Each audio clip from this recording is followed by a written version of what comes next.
I swore to myself I wouldn't be honest this time. It was all just for fun, but now I'm blurring the lines.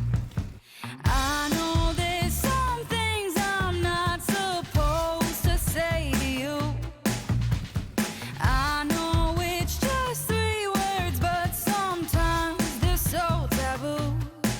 I guess you caught me with my inhibitions down, and now you're hearing all the secrets from my dirty mouth.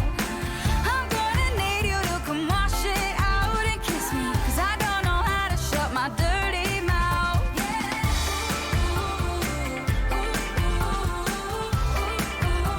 My dirty mouth. Can't keep from talking now, I'm just biting my tongue.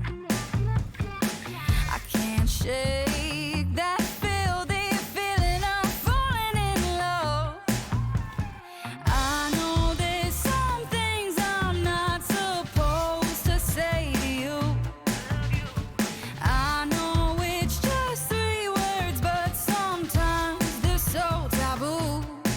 I guess you caught me with my inhibitions down, and now you're hearing all the secrets from my dirty mouth. I'm gonna need you to come wash it out and kiss me, 'cause I don't know how to shut my dirty mouth.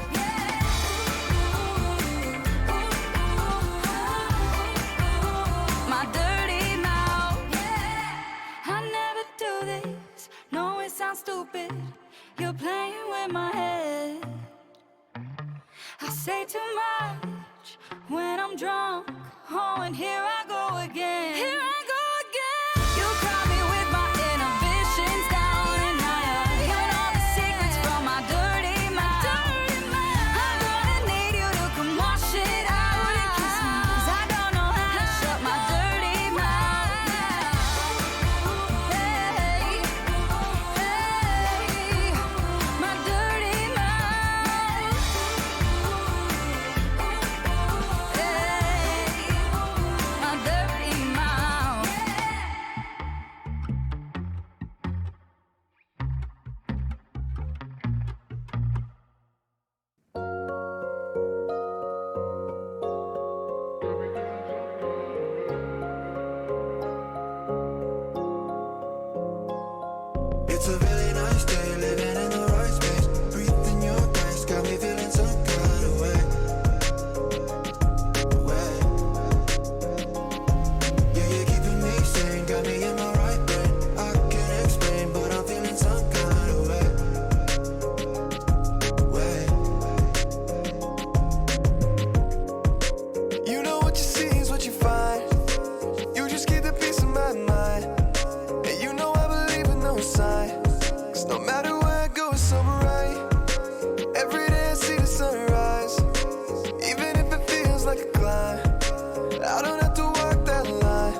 pedestal. You got that name rock, you got that pretty smile, you got my chain locked.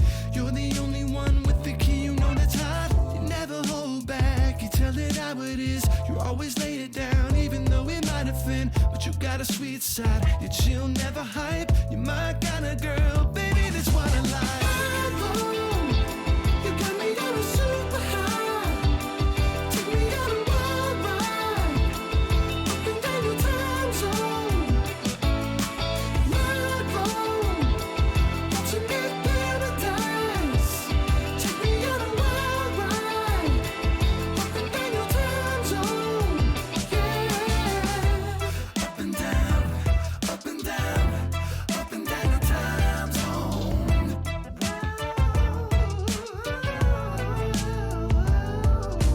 My phone. 4 years and 2 days, it's been a wild ride, and you still find ways to bring out my wild side. It's crazy cool, babe. You know I dig your vibe. Straight class with an educated kind of mind. You don't sway even if someone thinks you're blind. You stand up for issues that you think are right. You're my kind of girl, baby, that's what I like.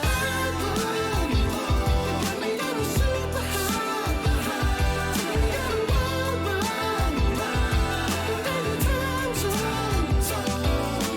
My phone, watching me paradise. Take me on a wild ride, down your time zone. Yeah, my phone, you got me on a super high. Take me on a wild ride, down your time zone. My phone, watching me paradise. Take me on a wild ride, down your time zone. Yeah, up and down, up and down, up and down your time zone.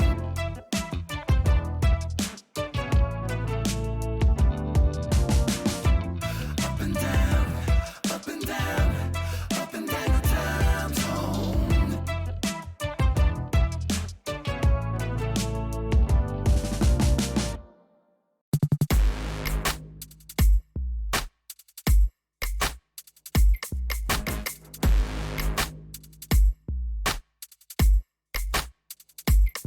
I've got a big fat drum, big fat drum. I've got a big fat drum, pounding so bad. I've got a big fat drum, big fat drum. I've got a big fat, big.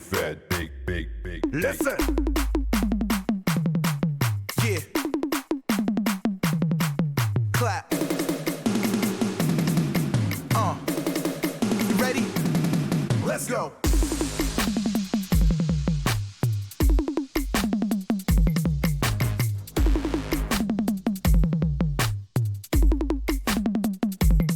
I've got a big fat drum, big fat drum. I've got a big fat drum, pounding so bad. I've got a big fat drum, big fat drum. I've got a big fat, big.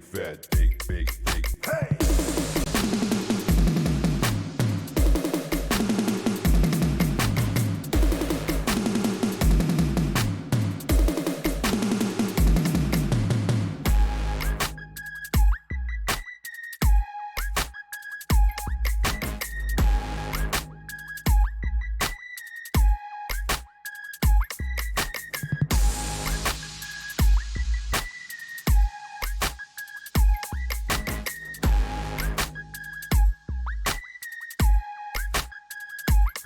I've got a big fat drum, big fat drum. I've got a big fat drum, pounding so bad. I've got a big fat drum, big fat drum. I've got a big fat, big. Listen. Yeah. Clap. You ready? Let's go.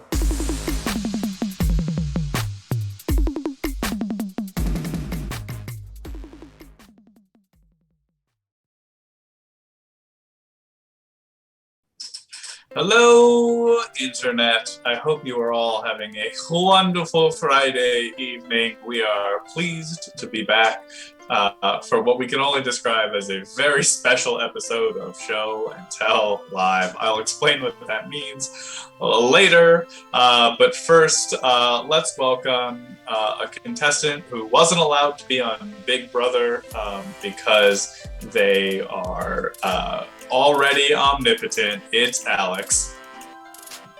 Yeah, unfortunately, Big Brother doesn't like competition, so, you know, I would have just harshed his vibe.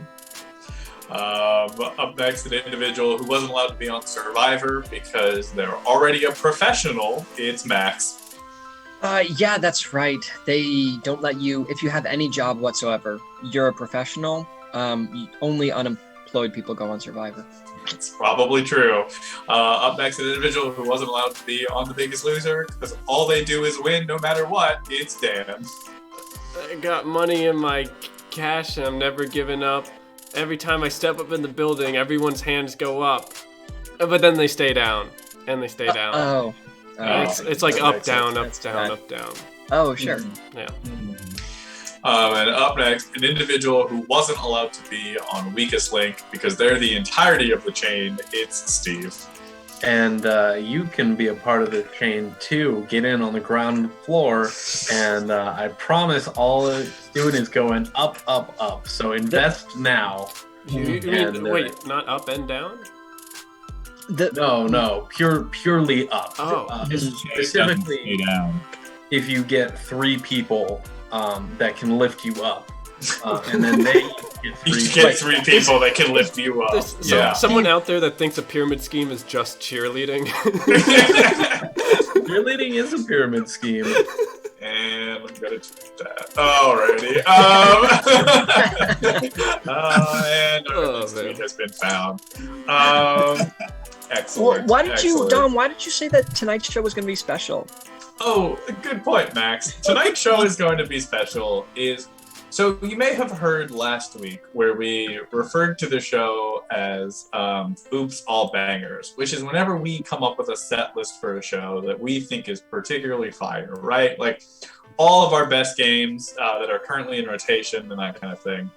And we thought, what better way to celebrate a show of Oops All Banger coming off of our 2-year than to go through and play what we are calling Oops All Shitters now, which is all of the games we've only played once or tried to work and never quite found the right balance of comedy to setting up a premise and then delivering and executing that premise. So we figured, you know what? Let's give it one big hurrah. Welcome out all of the games that we never really figured out how to work. Maybe we'll make them work tonight. Maybe we won't. This is what we're going to call a working session of a show. So if you have opinions on the game, let us know.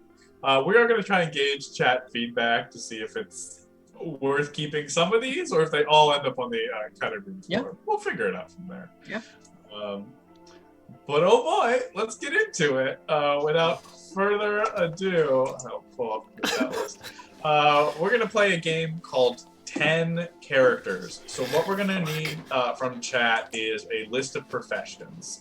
So just start going, and Alex is trying to remember how this game works. We're just going to go ahead. I remember how it works. I'm just terrified because I remember I have to do it. Yep. And you're first. Aha. So start listing professions. Dan, nope, you're playing this game. Steve, whenever you see a profession you would like, you may give it to Alex, and he will then, give you 10 original characters. None of them will be the same. Each one will be identifiable and distinct. Yes. It's incredibly hard to do because most improvisers have about 5 stock characters at most, and then everyone else is a variant of that, so it's hard to stretch your imagination. But there we go. So keep those professions coming. We're going to need them for the other 2 people who are going to do this game. But Alex, I'm going to have you start with a paleontologist. Paleontologist, okay. Hello there. Are there any bones, perchance, for me to find? Whoa. Well, oh, wait. Yeah, do I count or do you count? How do we count? Steve. I don't remember. Steve, you count. All right, I'll count. Okay. Whoa. Yes. Well, as you can see, this specimen is perfectly preserved. 2. Well, howdy there.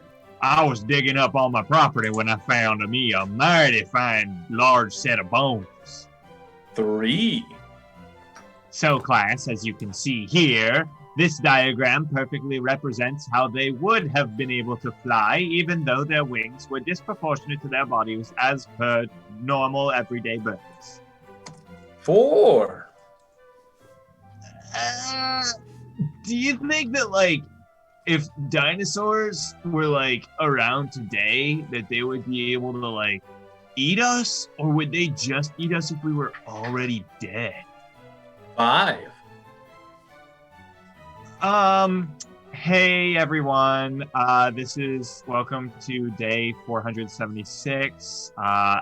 Today we're going to be brushing some dirt off of a femur. So looking forward to that, and I'll keep you posted if we find anything else along the way. 6. Now, I ain't one to believe in them dinosaurs, but if I were, I'd start digging right here because that's probably where they'd be. 7. Do you suppose that in the grand scheme of all that has died and ever been alive, that one day these creatures will become the very sustenance of our devices? 8. My mom said that when I was gonna be a big kid, that I would be able to dig up dinosaurs. But I said, hey mom, why I gotta be a big kid? Why can't I do it right now? 9. Paleobot 9000 reporting in. I detect dinosaur bones directly below me 10 meters. 10 for 10 meters that the robot can dig. It's not an easy game. No. All right, who is our next victim? And that would be Dom. Hit me, Steve. Dom, for your 10 characters, I want you to give me 10 birthday clowns. Thank you, Motion Design, for the suggestion. And the previous suggestion was from Jamal. Birthday clowns. Got it. Well, hey kids, party's getting started in the back. 1. Listen here, you little shits. I got out of a country to get a better life, not to tie you a balloon. 2. I really think that the modern clown is one that is meant to evoke emotion more than laughter. 3. When a clown is presented with an opportunity to do evil, I think it behooves them to do as such. 4. 4, huh? Well, howdy. I used to be a rodeo clown before I got myself into the birthday game. 5. Sometimes what it means to be a clown is to remove the mask of oneself. 6.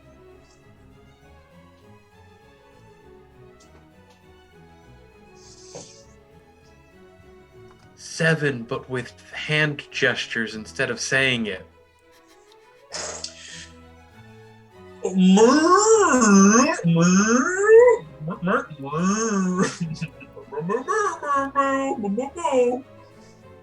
8, but in cow.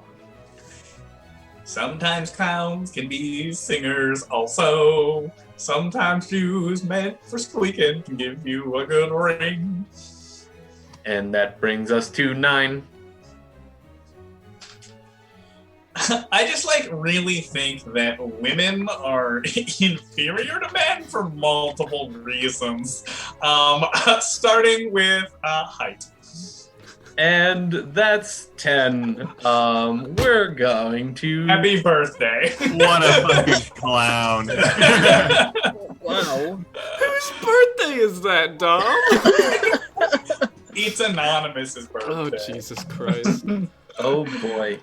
Oh, And Dan, I have saved a wonderful choice for you, one that I think that you can do really well. Thank you, Tor, for your suggestion.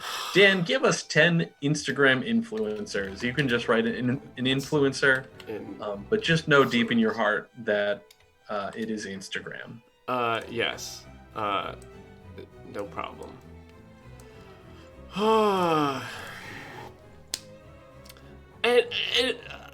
Fuck, I'm already fucking it up.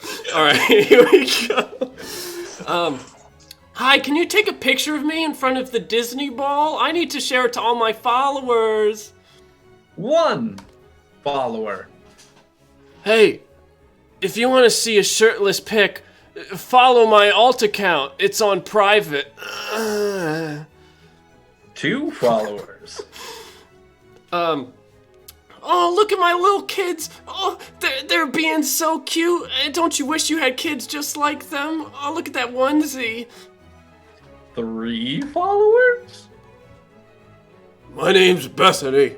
I'm an 18-year-old. Don't look at the photoshopped edges. 4 followers. Woof.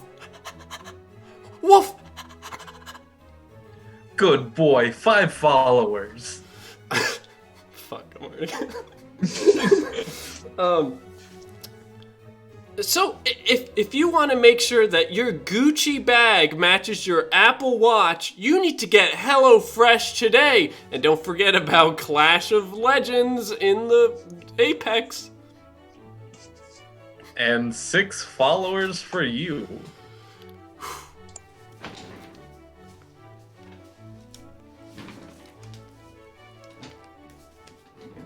Seven followers for TikTok on Instagram. Hi there. If you would follow me back, I'll follow you, and then we'll both be able to say that we could be have many followers as Justin Bieber. 8 followers. You know, I'm just sort of on Instagram because everybody else is. I really kind of hate it, but if you'll follow me, I won't stop you. 9 followers. Grandson, can you come help me? I think I posted that picture you sent me, but everyone seems to be liking it. I don't know how this works. 10 followers. Thank you, Dan. Remember to like and subscribe down in the comment section below. And that is 10 Instagram influencers. All right, chat. So I think what'll make this learning process helpful for us and for you is pick whatever emote you want, and then on a scale from 1 to 5, just put that many of an emote. We'll know it's always out of 5, right? So if you like the game, give it 5 out of 5 of whatever emote you chose. And if you don't like it, you give it 1 emote. And then if you're somewhere in the middle, just kind of let us know. That many. That many. Lila, that's a 5 from Lila. It's a strong start. Peppers is a 2. Good. These are good. For your honesty, Peppers. Yeah. We want to remind everybody that we put these games away because even we don't think they're very good. You're right. But just in case you like them, we want to ask. Right. This is our, before we cull all of these wonderful things, we just want to, all right. I feel like we're getting I think people are being nice. I'm hoping that you guys get meaner as the night goes on. And Yeah. really nice To be fair, I think we might have started with the worst game. No, I don't think that's true. I don't think that's true at all. I think we have some real shit. Don't worry. We have much worse in. Yeah, we have a worse game. We have at least one worse game. In my mind, that is the worst game. That game, I don't know. No promises. That's fair. That's Worst fair. game to perform or worst game to watch? I don't know. At a guttural level, I'm just... It irks me to my core. Well, before we get into our next game, how was everyone's week? How was everyone doing? Good. Max and I finished our novel today. Yeah. Yeah. We it's on the Discord. If you want to read it, you can check it out in the Discord. Yeah, it was a good time. I think it's not a bad book either. Do you feel like you accomplished something? Like, do you feel like you not maybe like you wrote a novel, but do you feel like you wrote a novel, right? Or, Yeah. Where you at mentally with it? I think it's definitely an accomplishment. It does feel a lot like a first draft. So I feel like someone might read it and be like, out of context, they might be like, oh, they probably should have given this another couple passes. But I kind of think that it is a little bit unique in that people don't write books this way, where they start with the first chapter and get to the last one. True. So I think that uniquely, at least, if you were to read it, which I'm not necessarily saying it is worth your time, but if you were to read it, I think you would get some sort of an interesting insight of like the process of writing a novel. Because we certainly started with an idea and they changed while we were writing. And I think that is at least interesting and kind of unique. Interesting. Oh, that's an interesting proposition, Jamal. Yeah, start from the last chapter. Yeah. Wow. Is that a thing you all think you'd be interested in doing? Writing another one? Maybe not that method, but Well, we can talk about that in song form. A full hoedown about their novel. Ah, yes, let's see how much you guys know, how much you guys are watching. You only had about 50 hours to get the opportunity to look at And remember that me and Dan go last in the hoedown orders. So It's true. you guys have to go first. All right. Da da da da da da da da da da da da da da da da da da. Da da da da da da da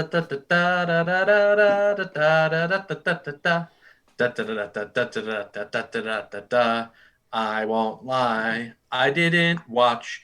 It was a big old squatch, but I found a lot of a pawn because all I know is you got Papa John.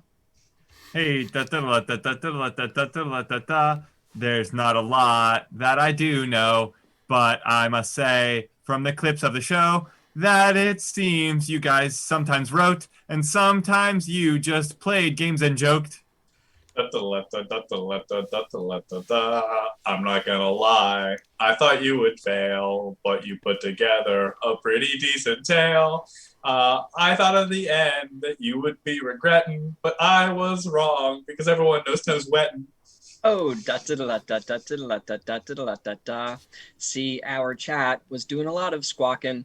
They wanted to see together the people, Darla and Joaquin. And it's something I knew I wouldn't see, but at least we wrote somebody's OTP. Hey, the book came together. It was a mystery.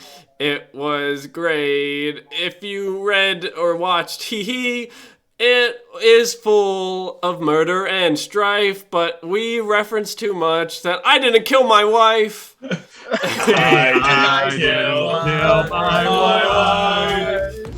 Thank you, Sushi Slayer. What a time to join. Sushi. Hey, Congrats on your regular baby. Darla X Joaquin. Yeah. Amazing. We already have promise of fanfic being made because the two characters that they wanted to end up together that are like 30 years apart did not end up together. Do you think we can get a dating sim of all these characters?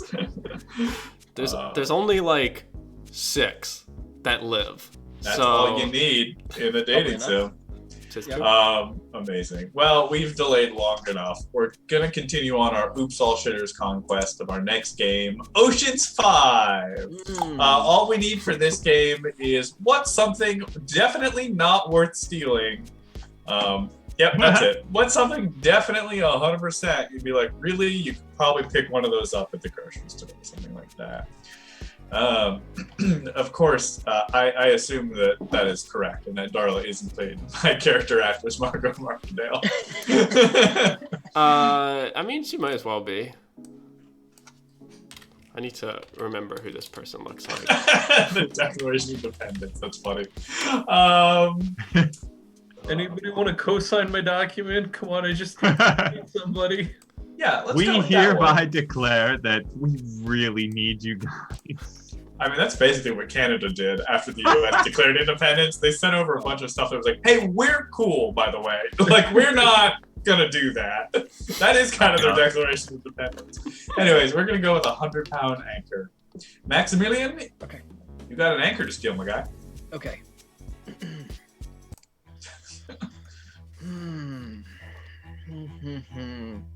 Nearly everything is ready for my trip. I've got the 9 to 5. I have the 40-year-long career. I'm in my middle age and I've bought my yacht. The only problem now is I need an anchor to be able to stop the yacht wherever I please. How could I do such a thing? No one simply sells anchors anymore. There's no anchor store that I can go to. I have to go to the Smithsonian and steal their oldest 100-pound anchor. Yes, this is a great idea. But I unfortunately can't do it alone. I'm gonna need a crew. And with a crew, I'll have to split the costs. Well, the loot, I mean to say. Anyways, my right-hand man, who could do such an important role, they're going to also need to be an expert in the most important job around. Let's see. Oh, I know. I'm going to need an incredible blacksmith. Who do I know to be able to do that? Let's see. Oh, I know. Zebediah, the blacksmith. Oh, let's give him a ring.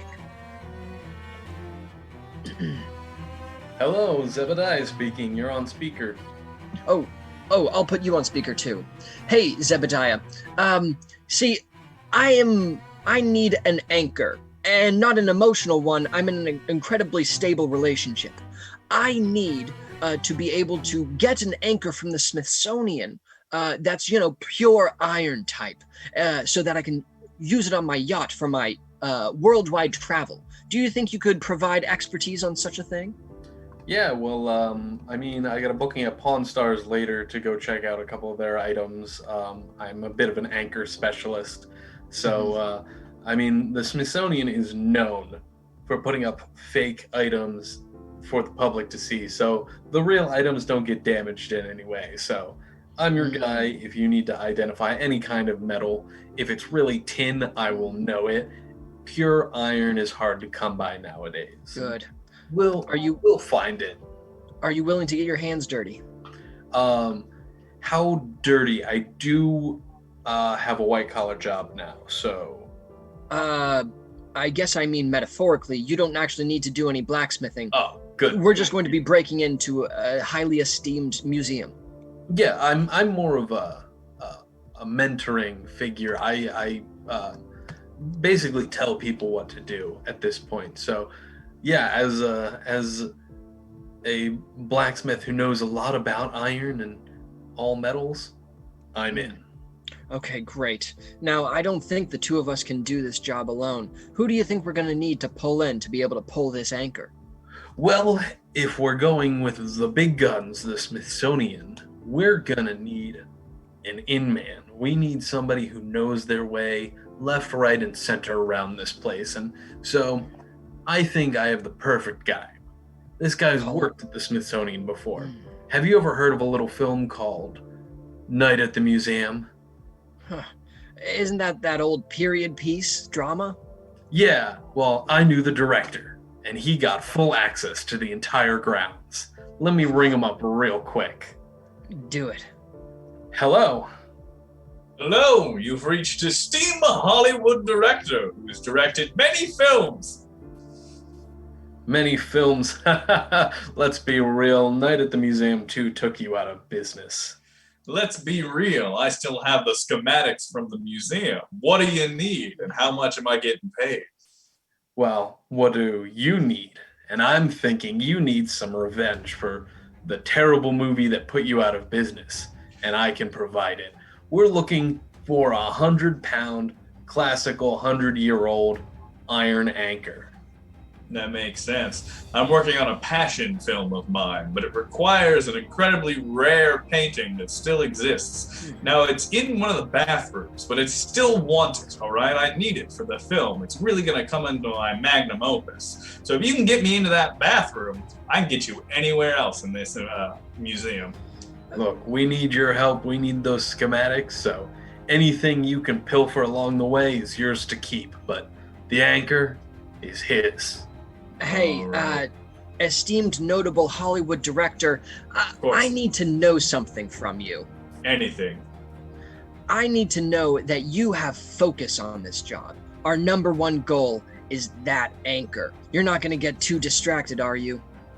Look, I'm a visionary Hollywood director. I 100% know my own name, or my name isn't the name that I own.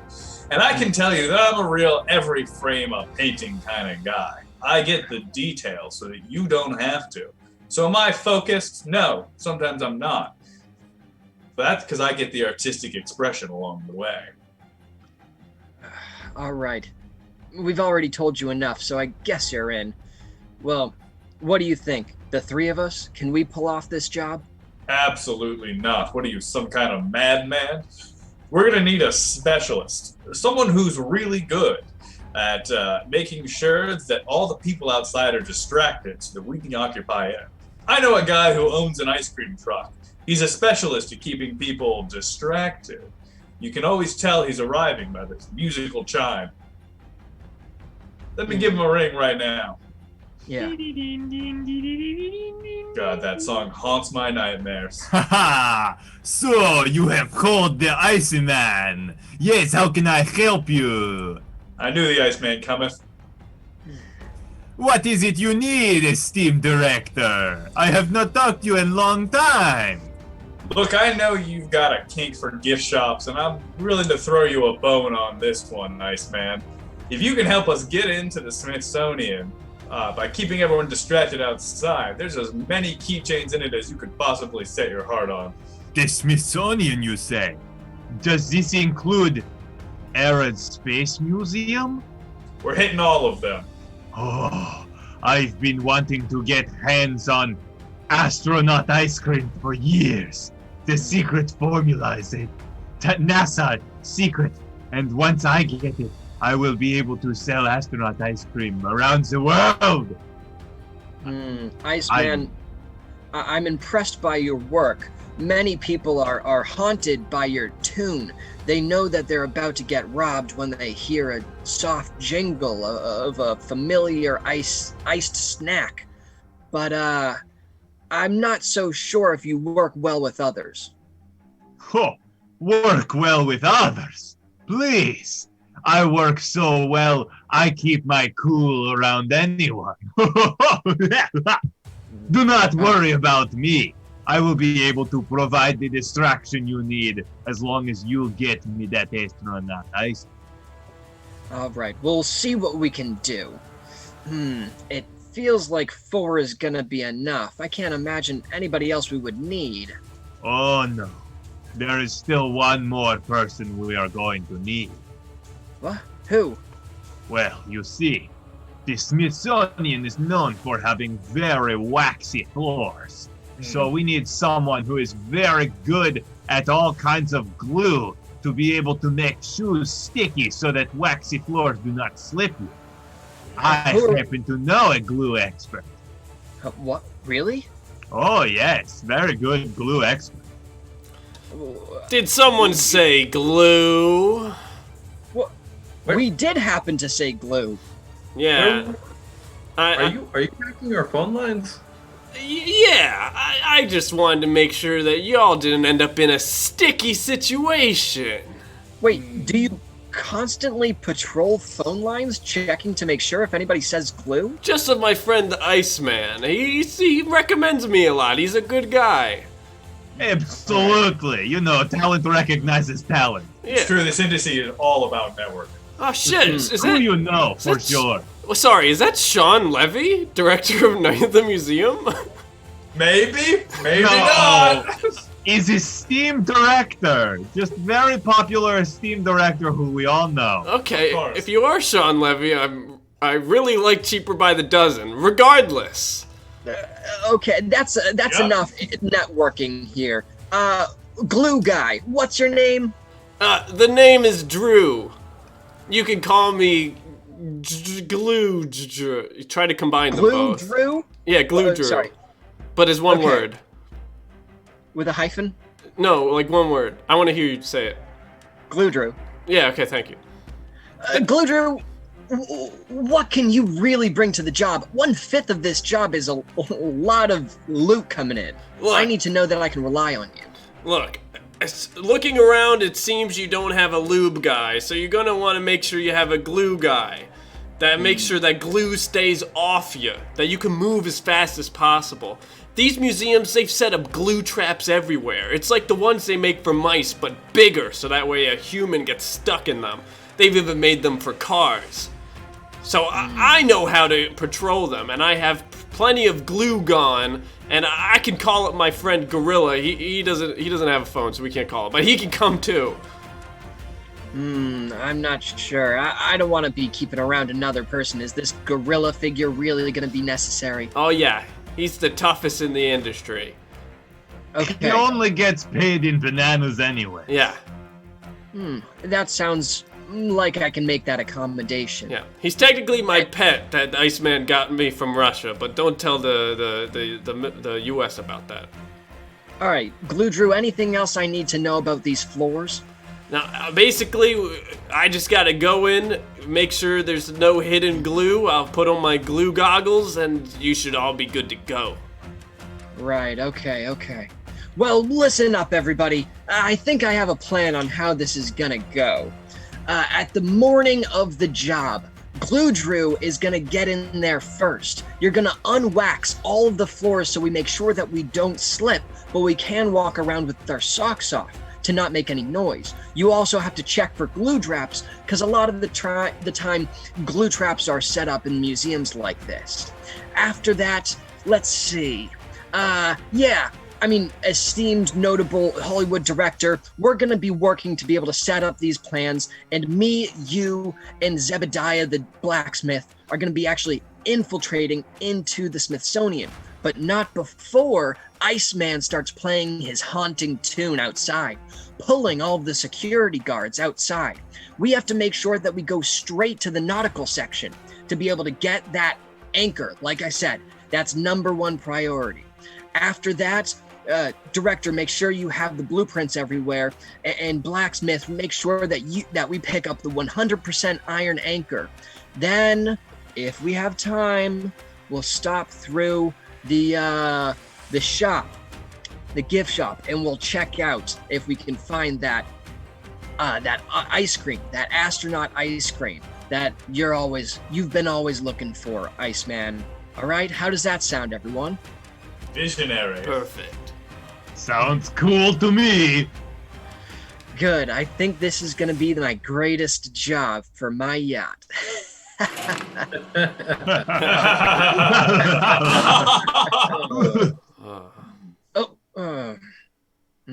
I should have dropped anchor before I ever thought of this. See. Okay, you know the system, chat. Give us them emotes. 2, 1, 2, 3, 4, 5. How are we feeling about that one? How How good was that scene? I mean, not every scene has esteemed director Sean Levy that we I'm all not convinced know. that is my name. I think you're wrong. Lila, I'm starting to think that you're just giving us 5 stars, which I do appreciate. It feels good. All right, that one trended higher. I feel like. Yeah, for the I most think it part. averaged out higher than 10 characters. All right. Good to know. Good to know. I'll take a Bentley spot. I like Bentley as a character. I like that. I like that hot for you ooh tour. Bentley's hacking mini games in the second one were so fun. I'm pretty sure the second one was when you hacked it Bentley. Oh yeah. You're the little tank and you Yeah. go around. Yeah, it's a great one. Yeah, because then in the third one is when he's in a wheelchair and he gets to actually sneak around himself. Yeah, the hacking mini games in the second one are so good. The third one also has the hacking mini games as well. Right. Oh, the whole all three of them are just so good. Yeah, I think that game is okay. I think there's some good things there. It's not perfect. Sly Cooper? No, I'm talking about Ocean's 5. Oh. Oh, Yeah, no, boy. Sly Cooper all the way. Oh. But, Sly Cooper is a master. Beautiful. Why don't we have a absolutely. Sly Cooper improv game? That'd be an easy 5 out of 5 from everybody. Well, I don't know about that, Sly. that was pretty good. That was pretty good. I that played was that game like pretty good. once, and even I was like, that was pretty good. The end is nigh Cooper. Is that the name of our game? It would be Don't Get the Hook. Okay. All right. Sly Cooper and the Improvious Raccoonus. Ah. Well, how is everyone else in chat's week? Chat, did you have a good week? Anything exciting happen to any of you? I'm not gonna lie. The first time I saw 100-pound anchor, I thought you meant a news anchor, and I thought you just meant a news anchor who happened to weigh only 100 pounds. And I was like, we're obviously not going to take the suggestion, right? It's always good when you yes and your own brain. Isn't that? I don't think ever bad ever happens. Max, if you went into that scene not making that correction and started to do that, that would have been legendary. Listen, I'm being stolen. Good stuff. Good stuff. Splendid week. Glad to hear it, Motion. Oompa loompa doopa dee doo. Broke something I've got another news story for you. broke something at work that I shouldn't God. have. Did I ever tell you guys about I was I worked as a chemist. oh, Well, hold that story, Max. Okay, I will. Zen is demanding the beautiful vocal lyrics of Steve. Zen, do you have a particular topic you want me to sing on, and we can hear Max's story while we get that, or you just want anything? He's like, I don't give a shit. I just want your voice.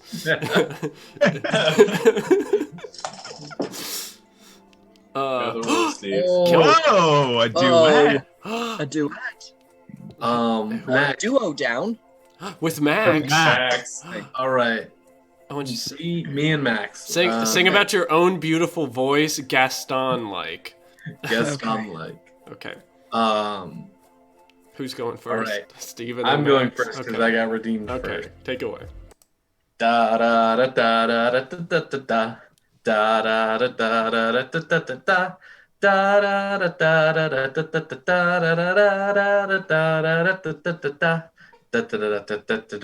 da da da da. I work out Monday through Friday. It's really cool. It's pretty cray. But I'm not the size of a barge because I am big, but I'm not that large. Oh, da da da da da da da da da da da da. When I hear someone singing, especially when it's Steve, it makes me want to stay. I never want to leave. My ears feel good. They don't feel painful. I think that Steve sings just like an angel. Hey, good job. I like how your direction was to also sing about how good Steve is as a singer. Yeah. Subject.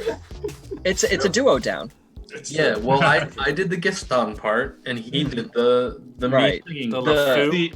LeFou? I really want chat to be able to do that to us when we're in person so that we could actually like harmonize with each other. Amazing, amazing. I believe during Death Bingo, maybe it was Death Bingo? I don't know. During Death Bingo, someone redeemed a merch shirt. Yeah. And we, of course, always want to honor any merch redemption of channel points. So you asked for it.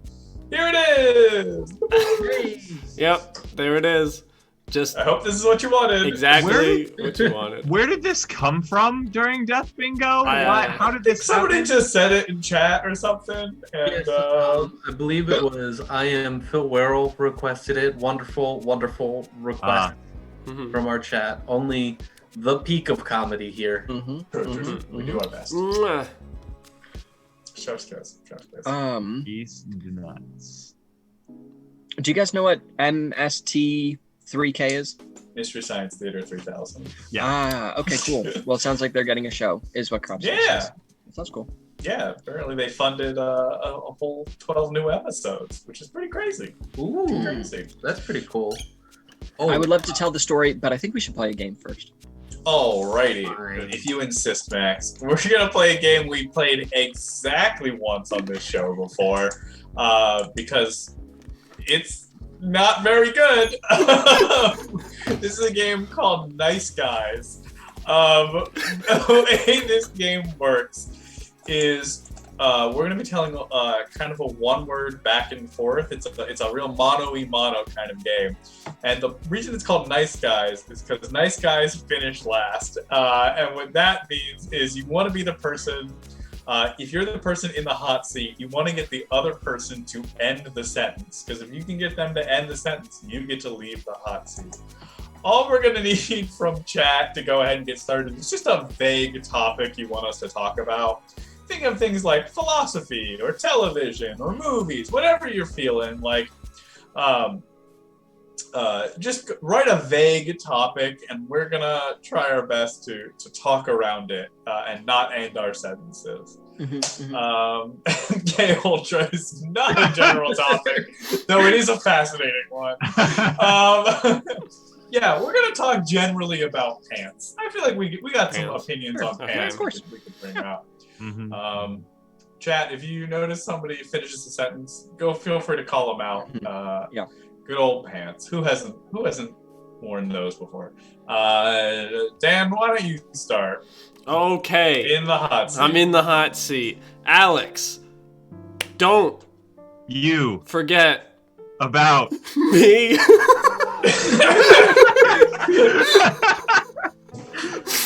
All right. because You will need to wash your stinky little pants. when You are back from soccer. practice. Yes!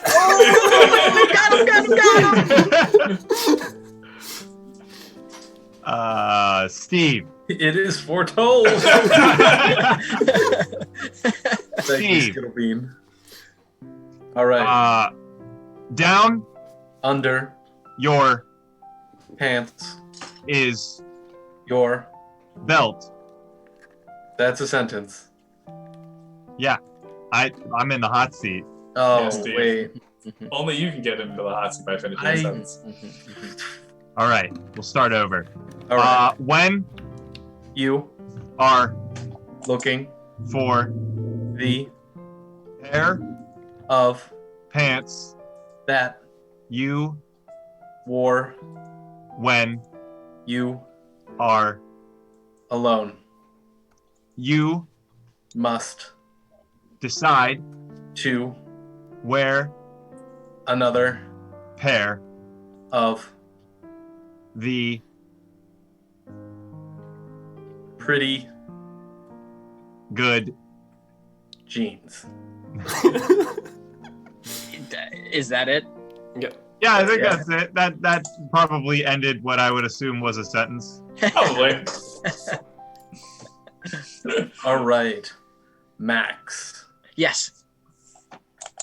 Pants Are a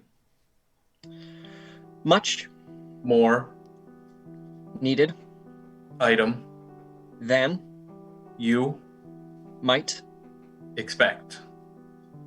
but You can only use one pair of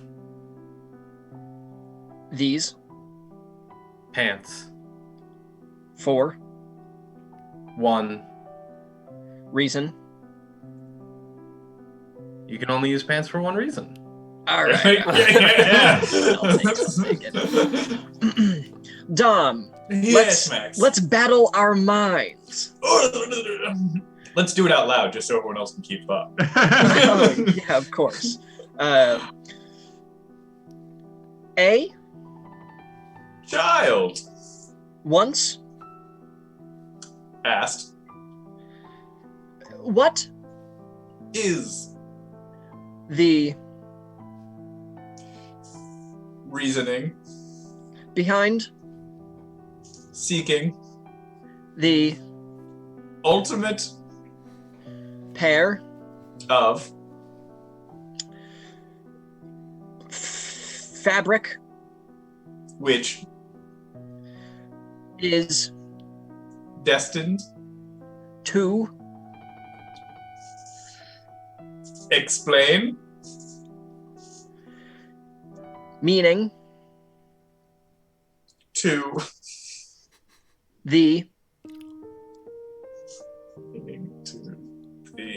individual. Quite interesting. Quite powerful mind you have. I'll move on to another. Quite a powerful mind you have. This is the moment where people standing on the side are like, "Oh, whoa, he just did this move." Okay. I'm going to play Pot of Greed, allowing me to add 2 words in a row. Dan, let's go. Yes. From The Bible, you can discover the ultimate pair of pants that is very well constructed for many that is very well constructed for many. Sure. Wow, I guess. I Go guess. on. God damn it. Got him on the technicality. All right. Dom, you're not going out of here without burning. I'm a cool guy! Can We look into each others eyes and discover what we have. Yeah. What we And have. we look into each other's eyes and discover what we have. I guess I'm a nice guy too. Alright, we'll call it there, I guess. There we Can go. we look Why does into that each feel other's like a eyes? Phil Collins song? Can we look into each other's eyes and discover, what we have? Boom, boom, boom, boom, boom, boom. Cause you'll be in my heart. I see Okay. you in my eyes. We And you have know the system. So much. I wonder Oh boy. if Jamal, is that number 1 as in 1 out of 5 or genuinely a number 1 kind of game? Or you're Single saying you player. want to watch the Lazy Town movie, We Are Number 1. Tor hit us with that one brick. Ooh. Yeah, That's that's fair. singular That's fair. brick. Yeah, Yeah, okay. it is fair. That's It's all right. not a it's Take not that a take that brick. one brick and use the built-in thing and throw one brick at your Yes. favorite person. That's true. That's a Yeah, good point, Skittle. concept. Sometimes we retired some of these games because we just made better versions of these games. Yes. Wow. Yeah. Yeah, essentially, 1 the- out of 5. Yeah, okay. Brutal. Max, I was reminded of a story before you get back to your story. Okay, yeah, We're in a storyception here, right? Look it back there, yeah. All right. When you were talking about like let's battle our minds, one time we went on a field trip in high school to the Franklin Institute, which is in Philadelphia. It's a science museum. They had a whole like demonstration about like the hidden powers of the mind that was like part of the rotating exhibit, and they were talking about, I forget like if it's alpha waves or delta waves. Anyway, it's some kind of thing that our brain emits. Sigma or waves? something. No, it was definitely one of those 2 words I said. But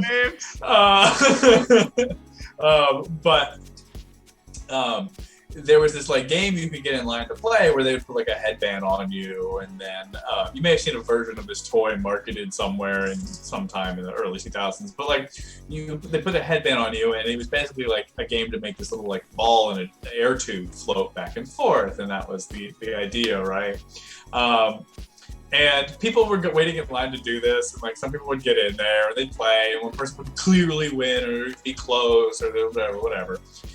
So my friend and I, Carl, a great guy, you guys would love Carl. Carl and I are waiting in line, and Carl and I really don't like to be bored or do boring things when we're together. We kind of feed off each other's energy in that way. So I say to him, let's go full X-Men. And he immediately knew what I meant by that sentence. So we get in there and immediately start screaming, right? Because we put on the headband, we're very calm up to that point, and the woman who's running it is like, go, and we immediately go, ah! And because we were so focused on being performative assholes, the ball was barely moving. And we're talking like this and this. And at first I was like, maybe we've crossed a line, maybe we're not doing this. And then a small crowd of people came and we upped it to 11. And he's over there like, and I'm over there like,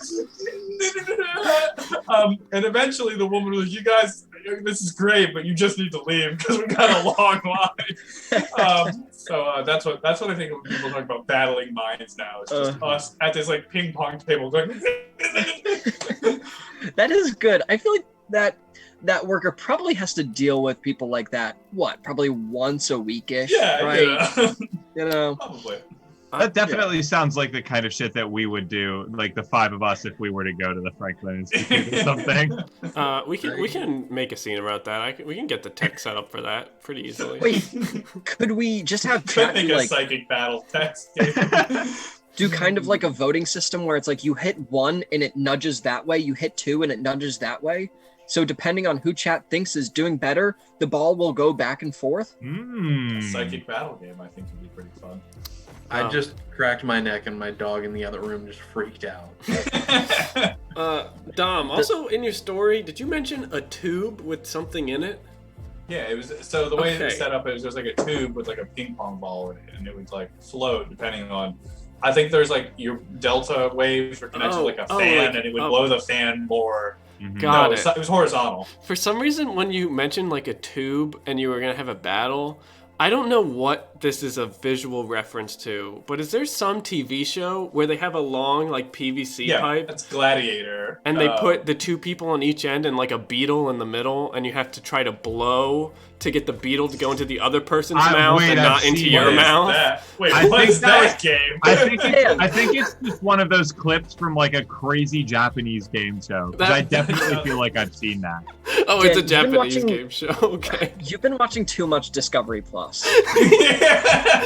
That for some reason, when you were talking about that, that's the first thing that came to mind. I'm like, no, that's not what he's talking about. Listen to what he's talking about. That reminds me, real quick. This isn't even a story, but guys, we're now 3 stories into our story inception. Well, I just wanted to say real quick, we should do Silent Library. Yeah, we have that. We've had that on our idea list for a while. Yes, absolutely. Yeah. Okay, Max, please tell your story. Well, the problem with Silent Library is that they clearly don't take the audio of the room and then have that be whether or not they lose. They just like put a fake levels on it, and they probably just have a person, like a producer, standing in the room, and they say, okay, at this point you've lost. Now react as though you lost. But we could play actual Silent Library. Yeah. All right, and now we're gonna move on to our next game. Which is a game called Space Race. Some of you may remember this if you're longtime fans of the show. No. What we're gonna need, similar to Two Birds, just start listing problems. Small problems, big problems, and the game's called Space Race, so use your imagination with what's going on here. Essentially, the way this game works is there are going to be 2 captains, and they're trying to get to a miraculous goal. We're going to keep it simple. They're trying to be the first people to reach Jupiter. So the 2 captains are trying to be the first 2 people to reach Jupiter, and they're in a heated race, but both of their ships keep failing miserably at any second. And it's up to you to help us figure out what's going wrong. Maybe it's internal, maybe it's external, maybe it's interpersonal, man versus nature, man versus machine, man versus himself, man versus oblivion, whatever you want. Throw problems into chat, and we'll see how our captains react, and if one of them ultimately makes it there or not. We tried to practice these old games to get a feel for them again, We did not practice this one. Nope. Just throwing that out there. No, we did not. Hey, Tarpit. Crabstar inexplicably leaving for this game and after this game. Alrighty. For anyone just joining us, we're playing tonight's set list is called Oops All Shitters. We're playing all of our worst games that we've stopped playing for reasons. We put them all into one show because we were feeling that our ego was too high after last show. So we really wanted to remind ourselves that we live and die by how good our games are. We are talentless hacks. So that's why we're doing tonight's show. We also invent a lot of the games, so. True. Yeah, we make the games, so I guess that's a talent. I guess whenever you're ready, let us know, Dan. All right. Do we start with the both of them there? Yep. Okay. All right, Dan, take it away. Well, Captain, I just wanted to let you know that I hope you have a good trip out there, and that my spaceship will be the first one on Jupiter, so kiss my rocket flames. Oh, well, it's good to hear that you have some confidence left in you after I beat you to, all of the other planets so far. So, we'll just see how well you can get to Jupiter, but, just know that I'll be there to congratulate you and welcome you when we are there. That's good. Nobody likes a sore loser. Anyways, we've got places to be, fuel cells to burn, and I've got Jupiter champagne in my office that's waiting for me to uncork it. So, have a good one. Yeah, best of luck to you, Captain. And you as well, Captain. All right, beginning liftoff. First mate! Yes, sir. How's our inspection check? Well, I just wanted to let you know that there might be a sexy parasitic alien on the ship. Now, I don't know what to call it, but I've made a costume suit because it is very attractive. Interesting. Well, I'm not gonna lie. That doesn't sound like a huge problem. As a captain of a spaceship, I've conquested way more parasitic things. Believe me, I've got enough ex-wives to show it. Why don't you invite that individual back to my private chambers, and I'll deal with that one personally later. But for now, let's get liftoff going. All right. Everything seems good to go. Alrighty, and here we go. Setting off. Navigator, go ahead and set our course to Jupiter. Yeah, make sure that it's the fastest course. First mate, are you there? Yeah, I'm here. How are our thruster booster engines doing? I have the manual here. I think the light says that it's fine. Good, glad to hear it. Anything else in the inspection come up? Inspection, right. Okay, I just took this test. Yes, we have a flat tire. A flat tire? Well, we'll never be able to land on Jupiter if we have a flat tire. Yeah. All right, do you remember how to replace the flat tire in zero gravity? I took that class a couple semesters ago, so it's not right in my mind, but I think I can do it okay. I might need to call you. All right, first mate. Well, we don't have time to wait around and change the tire and then leave. So we're going to jump to warp space, and then you're going to have to get out there and change it while we're on our way to Jupiter. Okay. All right, I'll do it. We'll take off right away. All right. Navigation, fire the engines. Damn it, they've passed us. How are they already hitting warp speed? First mate. Well, it looks like they were ready to go to warp speed before us. Well, why aren't we ready yet? What's going on? I'm sorry, sir. I'm stumbling a lot because the other guy blew too hard and now I've got a beetle in my mouth. I told you damn rookies to stop playing these fraternity-ass games on my ship. Look, here's the deal. Who are you playing with? Someone from the other crew, sir. Damn it. we'll never be able to get our honor back. And I can't have a steward without honor. Listen up, first mate. I want you to go around and challenge everyone in the gully to this game. Now, I know what you're thinking. The kitchen staff is burly, and they are. It's true, but they've got no lung capacity because everyone in the food industry smokes. So I need you to go down there and blow that beetle into as many mouths as possible, and then get our ass into warp speed immediately. You hear me? All right, just trying to get out, sir. Well, don't stay here. Go get it. Damn, that was so fast. You blew it into his mouth? Oh, good one, Johnson. Good one. First mate, how are we doing? It looks like we're still ahead of the other ship right now. Is everything still on course? Yeah, I got a B in velocity, but I think that we're doing pretty good. We're coming up pretty close on Mars, and well, Mars is purple, and it's not supposed to be that way. It might cause problems. Mars is purple? Wait a minute. Have we accidentally blue shifted into our chromosphere that we shouldn't be in? Oh, maybe. I didn't take that class. It seemed hard, and I chose not. Check the Navispectrum device and make sure that we're not capacitating past our limitations of the color spectrum. We should be solidly in the red atmosphere right now. Okay. I'll check that. What if it? I think when you shift back into red, it makes us slow down. Though, is that worth it? We might have to slow down so that we can red shift, but we can't risk passing a purple Mars. If we chroma shift past Mars while we're still blue shifted into purple, then we're going to get some serious hexon waves coming our way, and those are bad news for our shield capacitors. Okay, right away, sir. Right away. Those idiots, I can see them on the monitor now. They clearly did not keep up with their DABA-D inspection. They never would have gone so blue. Oh. Sir? What's up, first mate? So I've got good news and bad news. Hit me with the good news, I suppose. The good news is I blew out the bug in my mouth.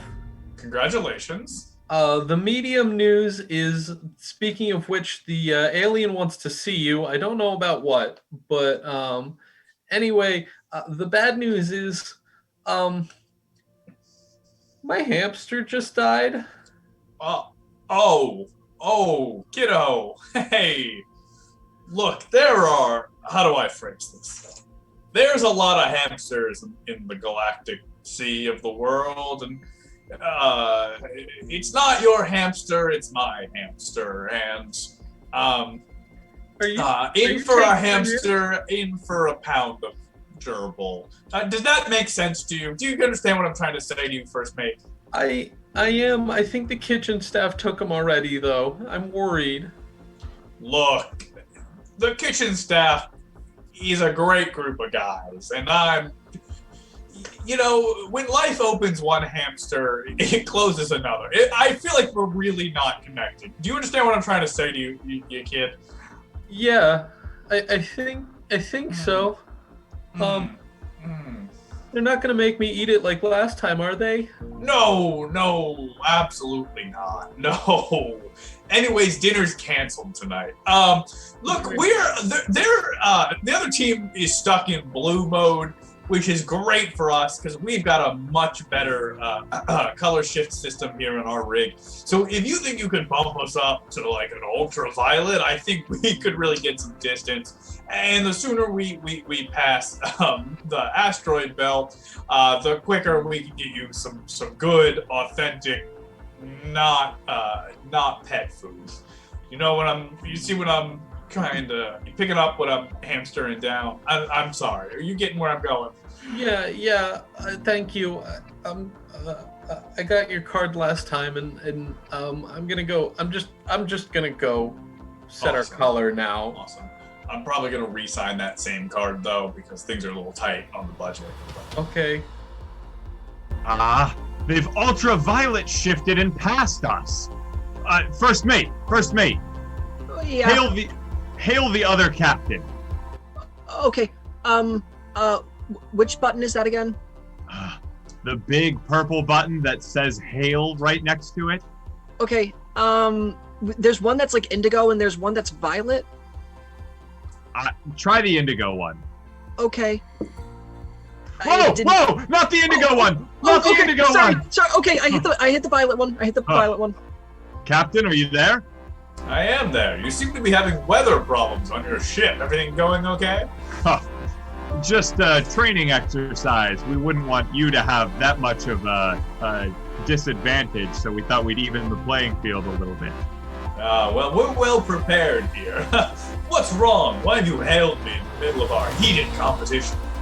Oh, I just noticed that you were ultraviolet shifting just before entering the asteroid belt. Are you sure that's a good idea?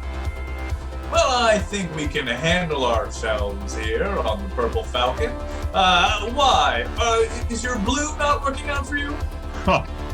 I simply care about the life and safety of my crew, and therefore didn't want to blue shift too early. But by all means, ultraviolet shift away. I wish you the best of luck, and I sure hope your first mate knows how to properly ultraviolet navigate an asteroid field. I'm most confident in every single member of my crew. If you'll excuse me, though, we're having a training exercise of our own at this exact moment, and I am required to attend it because I prepared the PowerPoint. Excuse me. First mate. Yes, sir. First mate, now I have a problem for you this time.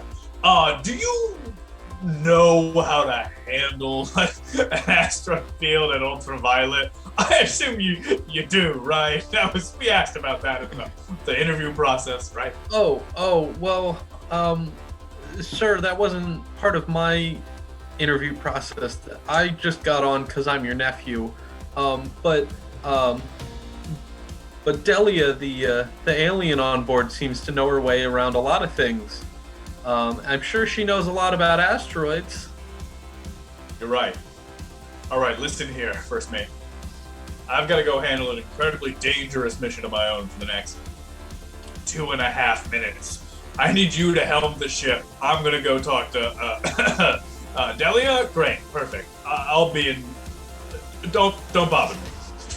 Okay, sir, I might need you to explain some. Oh, he's gone. All right. Well, you just had 2 minutes where you didn't know what was happening, and this is the same exact thing.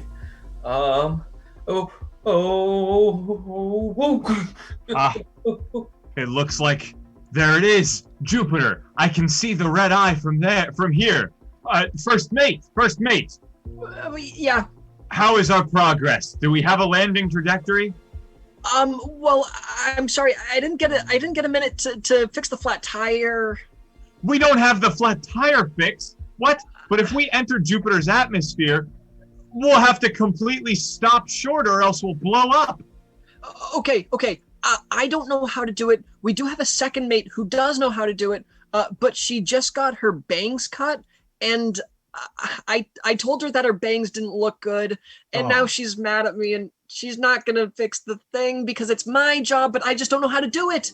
First mate, you will never be a captain with that level of unsuaveness. I swear to God. Look, we have to get that tire fixed. You know what? I'll go out and do it. You just set the commands to make sure that we land at our trajectory, and whatever you do, make sure that those bastards in the other ship don't pass us while we're landing. I'll be right back. Set the command, set the trajectory, write the commands. Land the ship first, mate. Okay. Okay. All right. Okay. I'm going out. Okay. First mate? Yeah, First Mate, are you there? First mate, hi. I just wanted to call. I had a quick question. I'm navigating an asteroid field, and I was wondering if you could help me. Okay, yeah. Do you know how to? Did you take land a ship class? I did. 103, right? Okay, yeah. Are you still in school? No, not since my uncle hired me on his ship. Oh, that's okay. Why don't you pipe me through to your computer, and I'll pipe you through to my computer. I know how to shift down and be able to navigate through the. If you just land our ship, that would be super helpful. Okay, yeah, we can do this together. Okay, yeah, perfect. All right. Okay, yeah, I see your transmission now. Oh yeah, this isn't too tough with the shifting down. You're in ultraviolet range right now. You just have to get back in the visible spectrum. All right, great. So, yeah, it looks like you have a flat tire. The captain's dealing with that. We just have to land the ship, and I just never learned that because I'm not a captain. Okay, well, I mean, if you can divert all of the pressure to the other tires, you can make them all pop, and that will with all of the tires popping at once, that should be able to push against the ship to the point where it stops it from falling. So it falling and then pop, Right. and then it just lands. There was a slide on one of the professor's PowerPoints about this, but they were like, it's not going to be on the test, so I never listened to it. But okay, that's a really good. I remember that now. Okay, Yeah, I'm gonna. Professor Mahoney. Mahoney. Is she still teaching there? Yeah, I think she is. Wow, that's so funny. Okay, yeah, I'm just doing that right now. All right, great. Okay. It looks like we're coming up on you guys. You mind if we take the spot next to you? No, not at all. Yeah. Oh, great, Good, awesome. like a little drink or something once we hit Jupiter. Yeah, we should hang out sometime. That sounds great. Yeah. Yes. First mate, you're never going to believe this. All of the other tires exploded while I was changing one. And how did we shift down so quickly? It's Oh. great, right? Yeah, I called the other ship. Mm-hmm. The first mate helped me out with that. Wait, we're talking. Hello, Captain? Hello. Captain? Yeah. Hey. Well, who won then? Yeah. Who made it first? We landed at the same time. Yeah. It kind of seems like we landed right at the same time. The same time? You We mean actually- neither of it's- us can take the glory? What? What? The whole point of becoming a spaceship captain is to take the glory for missions that are never been done before. If two people have done it at the same time, then no captain gets to brag about it. Well, that sounds like a captain's problem. We're just first mates. All right. Well, I've had enough of this. If I think you- I heard that the other ship has like some party games. Maybe we could just play a game of beer pong and see who wins there. First mate, set course for Uranus now. Let's go. Come on. Let's go. We're going to Uranus. See. You know the drill. Get those emotes in there. 5, 1, whatever you're feeling. Oh wow. So wholesome. And for the record, that game isn't supposed to always end in a tie. Just coincidentally, that's how this one ended up. So who knows, right? No. Yeah. Fuck Saturn. Go to Uranus. We're getting a lot of 5s and 4s, but I think that might be the music. Yeah. Look, all right. We just need to come up with a different game in space so I can use the space music that I got. It's so simple. Why didn't we think of it? All right, Love space face prov. off. It's Space improv, prov. but with no air. But Oh, I get it. Oh, I thought you meant no air as in the jokes are coming so fast there's no dead air. Yeah. Or there's no Like that. jokes coming out, so there's no air. Big brain problems. I get it. Max, would you like to tell us your long-awaited story? Sure. This is related to Tor said, I like the fake science 10 out of 10, which is important to bring us back into this story because Tor said about their week earlier on that they broke something at work. What I was going to say is I used to work as a chemist and I would work in a lab and we would have these setups that we would do experiments on, and they would have these specialized glasses to be able to use in the equipment. And there was this one that was like a bulb, and it was especially made, and basically it was expensive. but they were very thin and very easy to break. And basically, I did the math. One of these glasses, like you could hold it in your hand, one of them costed the amount that I was paid for an entire day. Like an entire 8-hour day is how much one of these cost. And it's not that, it's not like they would dock my pay when I broke one. They would just like understand and like order another one. But I was really, I would get really concerned when I broke one because I felt bad. And I broke multiple in 1 week, where like I felt really bad about it.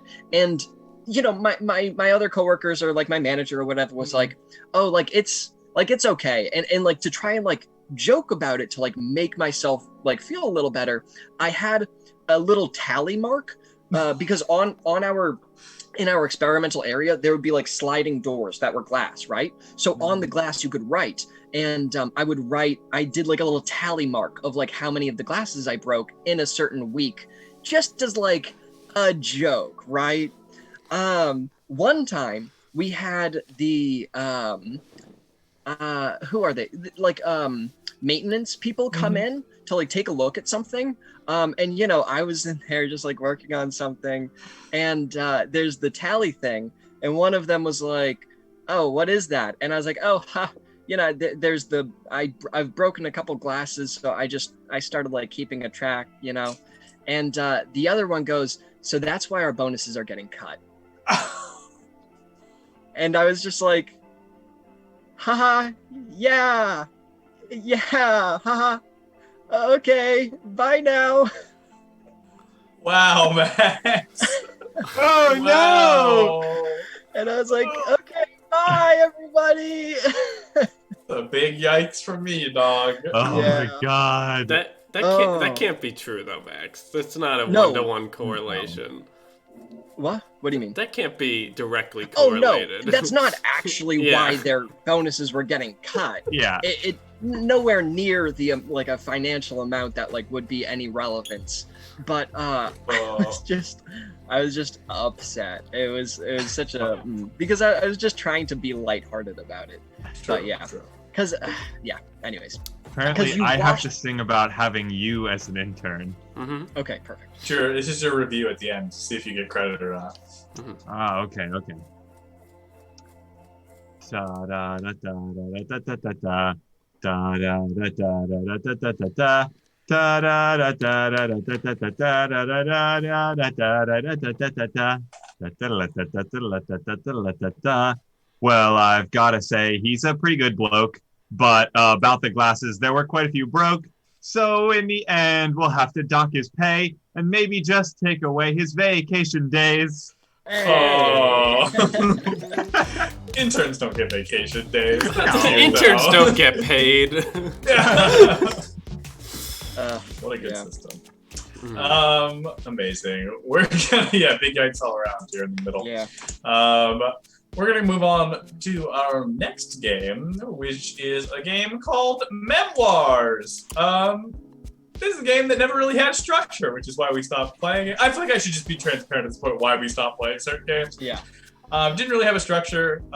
It was pretty loose, and back in the early days of our show, it wasn't. We needed the organization and the structure, so we kind of put it to the wayside. But who knows? Maybe we can redeem it. This is a game called Memoirs. So what we're going to need is just a bunch of fake book titles. You're going to have an opportunity to meet the authors of these fake books. So go ahead and start writing some fake book titles, and we will go ahead and see the geniuses behind them. And then if at any point in time you have questions for the authors, please feel free to go ahead and ask those specific questions in chat as well. Alrighty. Oh, amazing. Let's see who our authors are. Alex, I'll go ahead, since you're hosting this one, why don't you go ahead and assign people their titles. All right. Also, just for reference, the name of the novel that Max and I finished today is 50 Feet Above the Sea, The Incredible Tale of Mystery, Murder, and the Lone Wolf. Okay. Wow. That's a good title for Wow, it just keeps coming. amazing that there's more words in that than there are pages in the book, but that's okay. No, there are 69 pages in the book exactly. There really are. Can confirm. I hate this stream. All right. All right. Go ahead. I was gonna Let's see. How about This is a great title. Steve, your book title is going to be Hook, Line, and Thinker. Thank you, Tor, for that suggestion. Wow. Max, I'm going to give you the title of... Let's see. JMLD is just putting down all of the possible titles of our book. as we talk about The one you gave Steve was the title I came up for our book. Oh. We've gone full circle. Max, I'm going to give you World War C, as in the letter C. What that letter stands for is going to be up to you.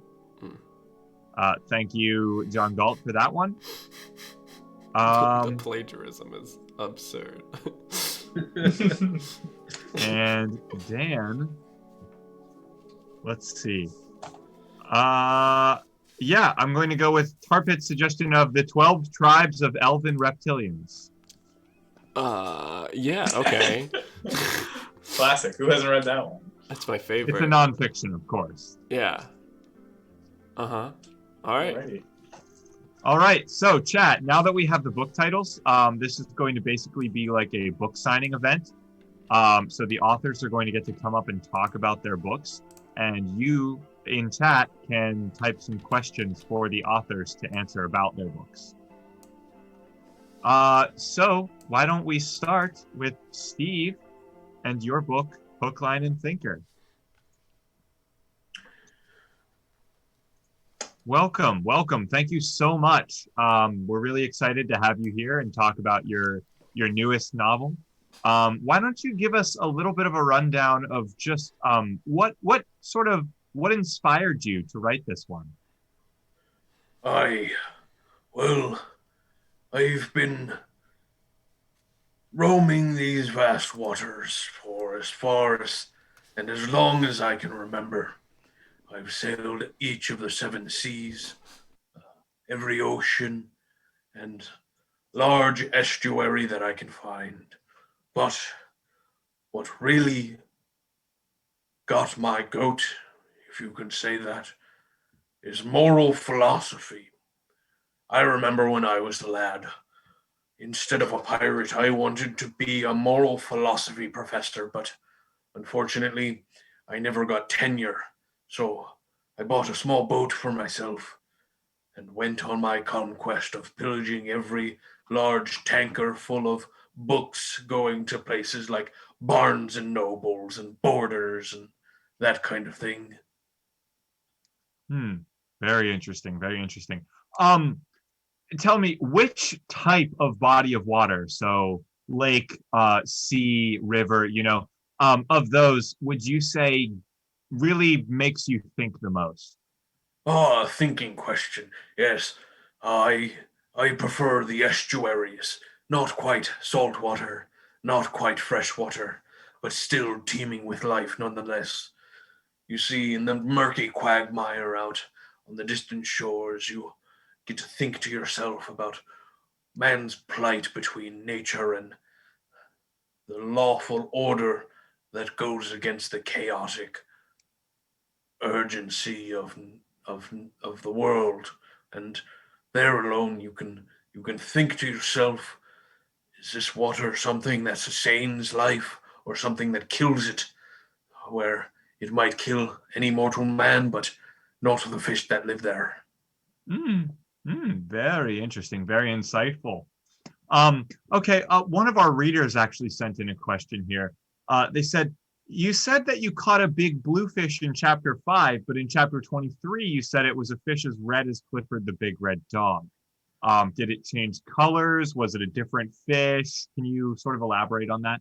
Yes, well, that's because I gutted the fish and it became red with blood. I know everybody likes to ask the fish questions, but I like to ask the real questions. That's why I wrote the book. Does anyone have a question that's not about the fish? Yes, actually, someone does have a question. They wrote in, I can think to myself in multiple places. Is there something wrong with me? Well, the question is, what are you thinking about? Because we need to wonder, are all thoughts the same thought, or are we all different people in an ever-changing universe? Ah, very interesting. Almost as if we are the fish that swim around in our own heads. I Great. Now, before we close this signing out, do you mind just reading maybe a small excerpt, one of your more favored passages from your book? I All right, on for those who haven't, you can find it on page 53. Um, and there before me stood two canals. One, a road less traveled, the boats there dingier and dirtier. And there in the middle of the canal hung a trophy of my former life. But in the other canal, one more traveled and one better equipped to handle more ships. There I found 5 strangers strung up, whom I did not know, and I, to get to the other side, had to go down one of these canals. Okay, and we'll keep them guessing for the rest. Thank you so much. The whole book is like that for any of you interested in buying it. It's a lot. It's a lot. So thank you so much for coming in and talking about your book. And everyone, we will have copies for purchase after the signing is complete in the lobby. Let's move on to our next author, shall we? Now, this is a super exciting one. This is the author of World War C. It's become a bestseller. Everyone is super interested in what they have to say. So why don't you introduce yourself and tell us a little bit about why you decided to write this book? Hi, everybody. My name is Sam Broker, and I wrote World War C. I started my career as an investigative journalist, and what I began to find as a pattern is how much of the world's economy depends on vitamin C production. See, it's been a long-standing belief that vitamin C can cure not just the common cold, but many ailments. And it's furthermore been established through peer-reviewed science that having enough vitamin C will eventually make one's population immortal. See, there's a GDP, gross national product, is a classic usage to study how well a nation is doing. But I like to use in my book, I specifically use this gross domestic vitamin C, GDVC, because I personally believe that the more vitamin C that a nation is consuming, the longer and more powerful its residents will be. Interesting. Well, it's definitely a fascinating read. A lot of people have been super engaged in the back and forth, the science behind your book. Now, in one of your passages, you talk about the state of Florida, and sort of about how they are so saturated in vitamin C compared to some of the other states in the United States. So I guess one question that I had sort of to kick off this conversation is, do you see Florida as sort of more powerful, maybe, or the people of Florida? Do you think that maybe the vitamin C, you sort of insinuated it in your book, but I would love for you to confirm. Do you think that a lot of the Florida man sort of legends, if you will, are connected to vitamin C? I understand. See, I do have a chapter on Florida because it is one of the highest, per square meter production of vitamin C. And that's very powerful politically for Florida. There's been many times, and of course it's been suppressed by the media, of Florida pushing to become its own nation because they have so much value in vitamin C. It's often been attacked and tried to be annexed by other countries in trying to collect its vitamin C production. But it seems as though there is a slight downside of consuming so much vitamin C, is that the negative effect of becoming so much closer to immortality from consuming large amounts of vitamin C is it does inhibit your decision-making ability. And this is why we often get these fantastical news headlines of Florida men and women and people doing absurd things because they have consumed so much vitamin C. And that is the largest reason why Florida has failed in becoming its own state. I see. Let's take some questions from some readers. So one reader asked, how do you propose to deal with the dwindling vitamin C supply? Yes, this is, of course, as the world's population grows, vitamin C grows less. And unfortunately, there's simply just an equilibrium that's going to be found. Less vitamin C means people live not as long. People living not as long means they don't consume as much vitamin C. And that is just going to be a part of the quickly changing global landscape that we're looking into, and that's a whole section of my book, actually.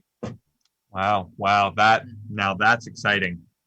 Okay, next up is, my uncle was killed by vitamin C. Why doesn't your book talk about the dangers of this killer? Of course. So I think what I don't mean to assume, but people, when they read my book, they're so empowered by the words, they will often go straight to the drugstore, pick up as much vitamin C as they can, and they just consume it as quickly as possible.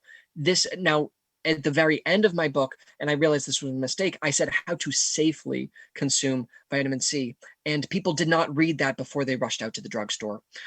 This is clearly a problem because they consume vitamin C far too quickly, and it does cause them to die. Right. Okay, I just want to read one quick thing from your book before you go. So pretty early on, I think it's in chapter 2 here, it says, C is the third letter of the alphabet, and while vitamins A and B can be important, they are nowhere near as important as C. In fact, it is my firm belief that the scientific community misnamed vitamin C and should rename it as vitamin zero or something of similar note in order to show that it is in fact the superior vitamin. So my question is, how do you regard some of the other vitamins? Do you think that they are important? So it's all balance. It's all about balance, of course. You should have, a little bit of all vitamins, which is why some suggest that the political landscape will be skewed. If, there's too much vitamin C, then suddenly it could become all about vitamin B12 per se. But I think the important thing about vitamin naught or vitamin prime, vitamin C, as we're currently calling it, is that it is I do believe that it is the most important one, and all other vitamins come after it. That's why I personally believe it should be, vitamin prime. Okay. Well, thank you so much for teaching us all about vitamin C. Everyone, World War C is available now. Please do pick up a copy and educate yourselves. Thank you. It's very important that we know about these things. Thank you. Let's move on to our final author. This is the one that many of you have been waiting for. Because, well, this book has brought out a lot of controversial topics in recent times. So thank you so much. We now are going to get to speak a little bit with the author of the book, The 12 Tribes of Elven Reptilians, and hopefully learn a little bit more about the sort of process behind the book. So thank you so much for joining us. Please go ahead and introduce yourself and tell us a little bit about your book. Hi, I'm the author, Lana Drake. I just wanted to come out to promote my book. I just think it's really important that people talk about these issues. They learn about the 12 tribes. I think a lot of people don't even know that Elven reptilians exist, especially the tribe I'm from. I'm from the Dance tribe. We all name our tribes something just a little easier, something a little fun, you know. Real quick for all the readers, could you just let us know what the 12 tribes are? Yeah. Well, so there's my tribe, Dance, and then there is the Karaoke Tribe. There is the Plant Tribe. They love the plants. There's the Swinging Tribe. They swing. There is the Happy Tribe. There is the Sleepy Tribe. And then, then there's the Bashful Tribe, the Dopey Tribe, the Grumpy Tribe, the Sneezy Tribe, the Dock Tribe, and then there's the Snow Tribe. But we live mostly in California, so they don't get to do too much. Wow. Thank you so much. It's very interesting. Yeah. So Elven reptilian tribes. Now, the big question, I guess the sort of clarifying question is, are there elves that aren't reptilians? Are there reptilians that aren't elves? Is this sort of a Venn diagram situation? Yeah, there's a lot of crossover. I mean, the origins of the tribe is that there was the mother elf who met with the father reptile, and things happen, and from there. It's sort of hard without getting into the text of the history of it, but a couple infightings happened that eventually split the tribes apart. So you still have people that are 100% Elven, 100% Reptilian, a lot of people in between, and now we sort of all just live in relative harmony and rather would unite instead of continue the infighting of our past. I see. Mm-hmm. Now, as many good conspiracies do, this one can be traced back to Disney. And in your book, you talk a little bit about how Disney has actually tried in the past to sort of silence the people who speak out about this. And seemingly, I think you mentioned a little bit about how the truth of these tribes is hidden in the movies that Disney put out. So how do you think that Disney plays into all of this? What's sort of their take? What's their goal? Yeah, I mean, Disney, not a good guy, as history has learned. But my ancestors originally conceived of the idea of an animated feature. And he stole that idea and went to make Snow White and the Seven Dwarves, which... based on our tribe names, obviously wasn't the only thing that he stole of our ideas.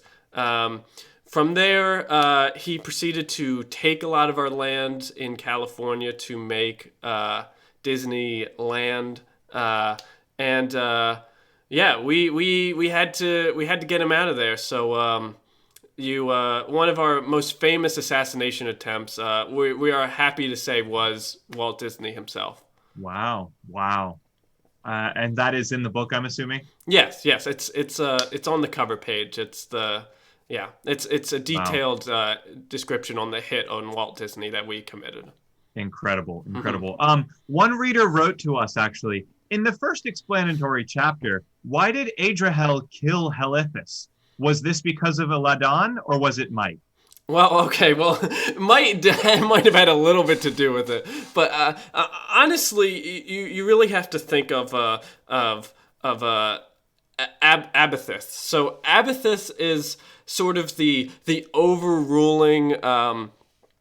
He used to be a part of the Dock tribe back in his day, and they sort of function as the leader of all the other tribes. And in that story, Abathith went out to all the other tribes and essentially wanted to unite everyone together, but it sort of ended up falling apart.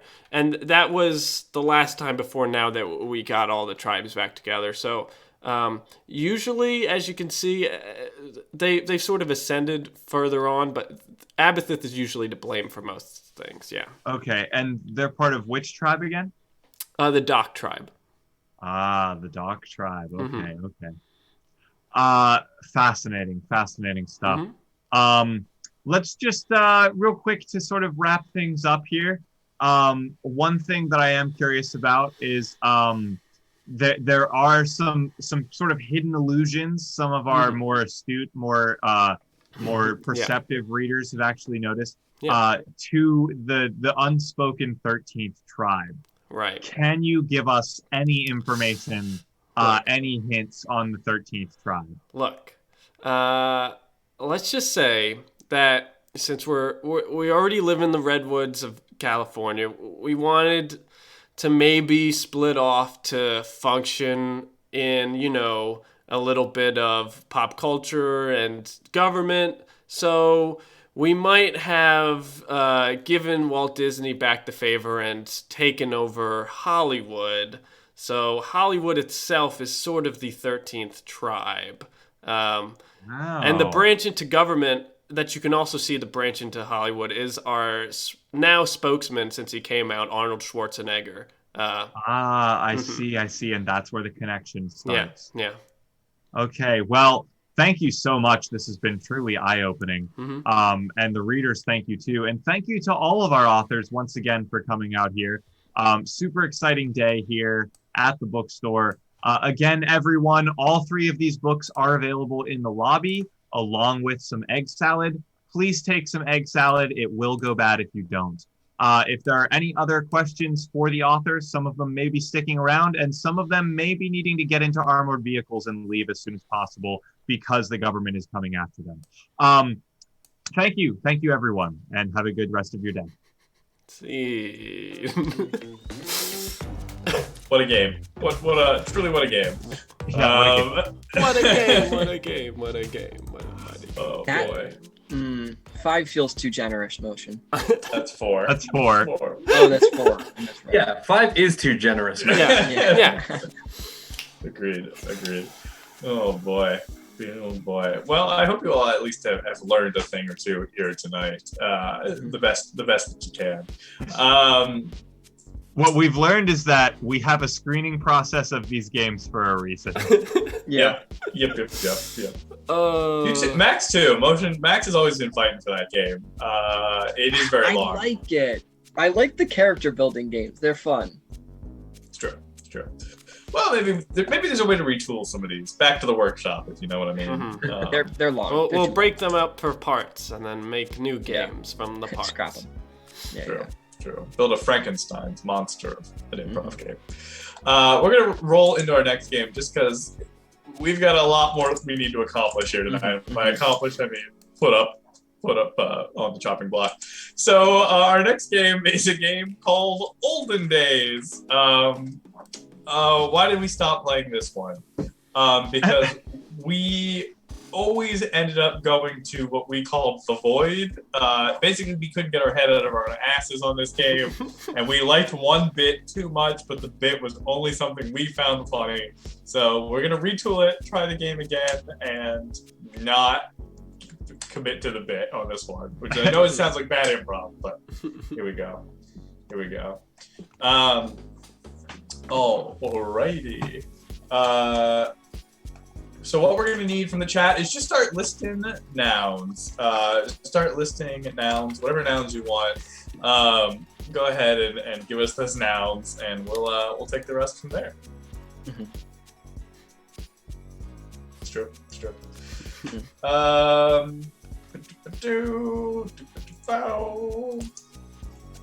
Alrighty then.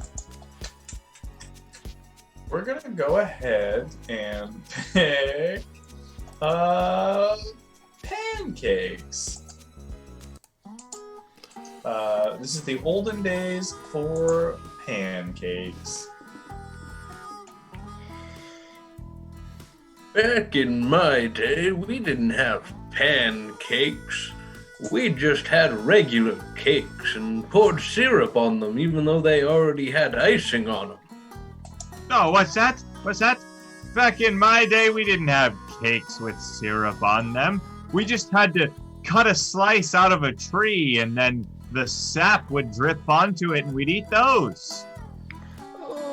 back in my day, we didn't have trees. We had to build our homes out of very large pine cones that we just found on the ground. Back in my day, we didn't have pine cones. We just had the branches that the cones would have come on, and we had to use them for everything. Back in my day, we didn't have trees to support our way of life. We just took clumps of sand and threw it in the air and pretended we were gonna survive. And we liked it that way. And we liked it that way. Alrighty. Let's do social media. Thanks, Mr. Peppers. Back in my day, we didn't have social media. We just had making fun of people in real life and pointing our finger at them. Oh, back in my day, we didn't have pointing our fingers at people to make fun of them. No. We just had to bite our thumbs and hope that they got the message.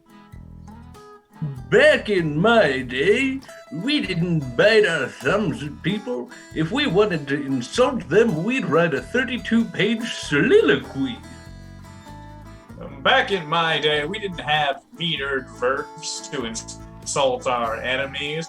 We had to chisel our insults and hurl them over the castle walls and hope they landed on the right asshole.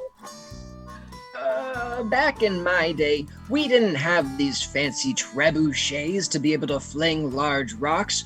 We had to use slings to slay giants and people's egos alike. And we liked it that way. And we liked it that way.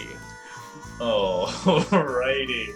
We'll go ahead and do one more. We're gonna do Guacamole. Back in my day, we didn't have fancy schmancy guacamole to put on our chips. We only had pico de gallo to be able to dip our chips in. Back in my day, we didn't have chips to dip into anything. We just had large bowls that we would shovel food into our mouth with. Back in my days, we didn't have large bowls. We had to eat with our bare fingers, and sometimes we got sick. Back in my day, we weren't allowed to use our own hands to create bowls. We had to eat out of the one village bowl guy who we voted on once a year. Back in my day, we didn't vote on someone to be a bull. We just had to take the skulls of our enemies after a nice raid and dip them in the juices of which we drank. And we liked it that way. And we liked it that way. Yep, that's olden days. Go ahead and vote in chat. 1 emote to 5 emote. Let us know what you're thinking. How good was it? Did you love it? Oh, Yeah. Oh boy. Oh, Yeah, boy. is it your favorite one? Oh boy. I'm sure it is.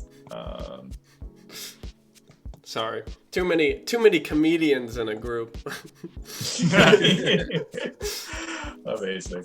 I want it. Oh, Mac and Bree, you're onto something here. Maybe we should switch it so that we sing "I Want It That Way." I want it that We'll turn it into a musical Tell game. me why back in my day I didn't have 2 hands for my salsa. Dom, a solo down about my least favorite defunct improv game. Okay. I guarantee you don't know what it is, but here we go. Da da da da da da da da da da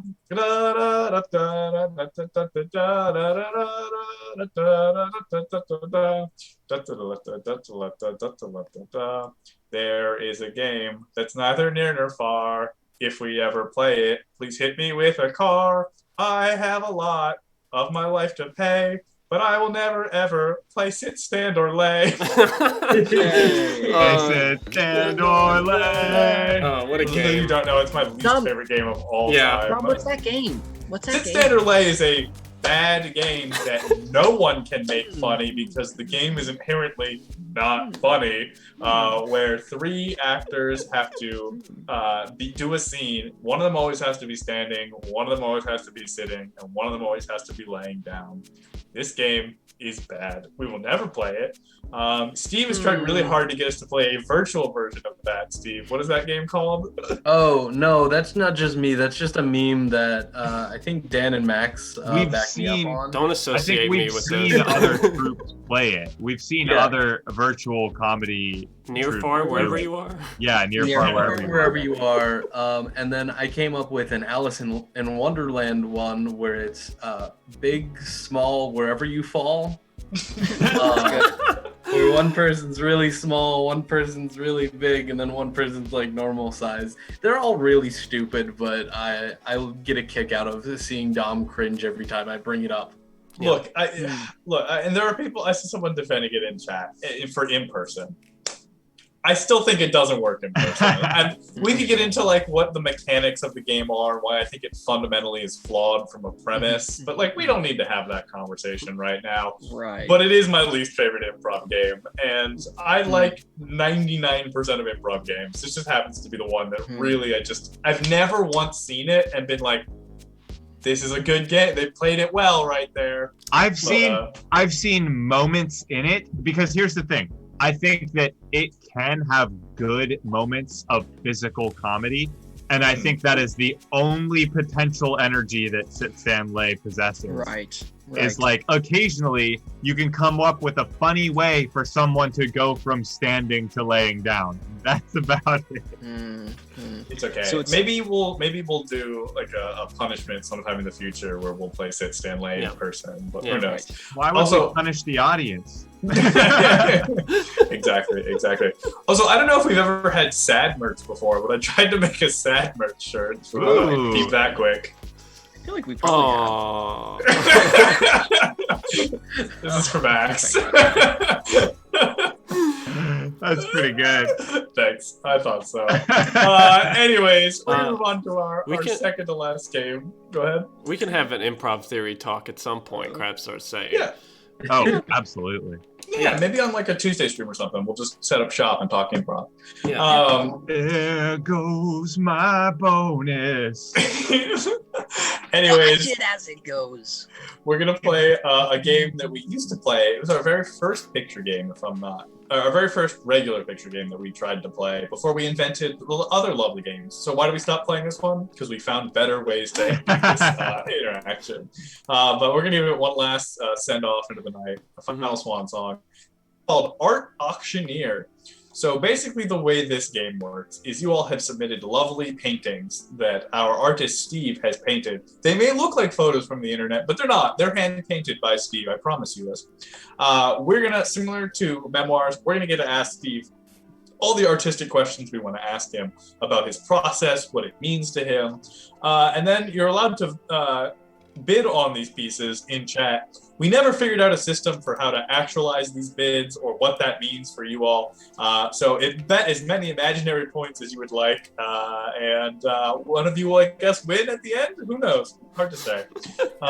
We also have no way of limiting you. Try to keep it to reasonable numbers, but if you put up 30 billion, I can't stop you. I mean, that was part of it. That was part of why we stopped, because it never did. Alrighty. So let's go ahead and talk with our artist, Steve. All right, take it away. Ladies and gentlemen, thank you so much for being here this evening. We have ourselves a splendid individual, quite renowned in the up-and-coming art scene of Venice. They find themselves here today to grace our humble stage that we may present their latest gallery pieces. Could you care to go ahead and introduce your first piece? Yes, well, for my first piece, I've got a genuine, pure rendering of emotion, for myself. Personally, I feel that this represents my childhood in a way that I don't think any non-visual medium could. Oh! Fascinating. This is an interesting... What is the title of this piece? So this one I call Mona Lisa but Bird. Wow, what a bold and daring title. I quite like it. I was very daring in my youth. It's true. Well, I guess my initial question on the piece is, how do you think this speaks to our modern understanding of public education? Well, if you look in the history books, originally Da Vinci was known for drawing Da Vinci's. Excuse my humor there. Oh. But he would dissect and recreate birds of the pen and paper fashion, and eventually moved on to humanoid paintings. And so I figured if I was going to be better than him, I needed to start better than him. So Yes, drawing birds as humans.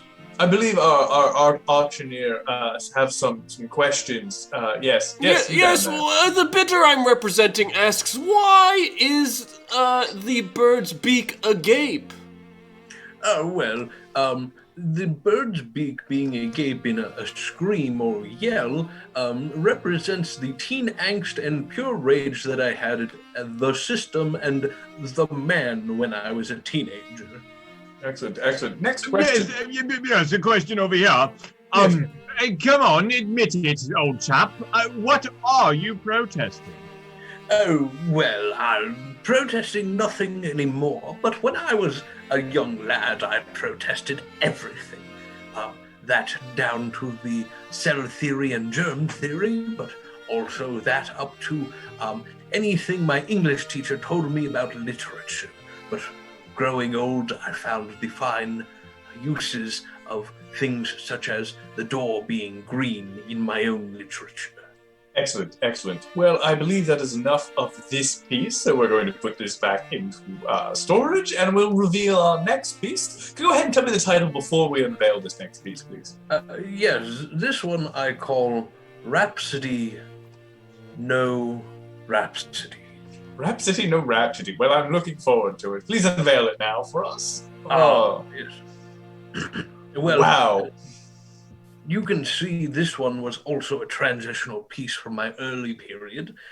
Yes. As I felt that I was not comfortable in my own skin, or so you could say. And I represented this by having a wolf in human skin. And that represented myself because I was a lone wolf in my elementary school years.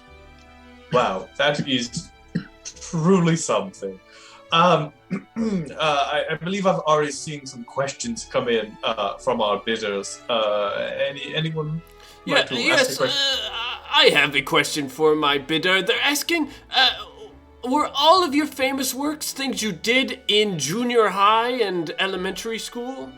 Well, not everything I did was in junior high, but the art pieces donated for this auction were the ones that I could find in my mother's attic. Excellent. Another question. Yes, a question. We need to know. The mystery must be solved. What is in the back pocket? Yes. Well, contemporary historians and art theorists project that it could have been a wallet of some kind. You know, truly being able to free yourself from money and the like by hiding it from the crowd. Personally, I put a Tic Tac in the back pocket because it is small but mighty. Wow, fascinating.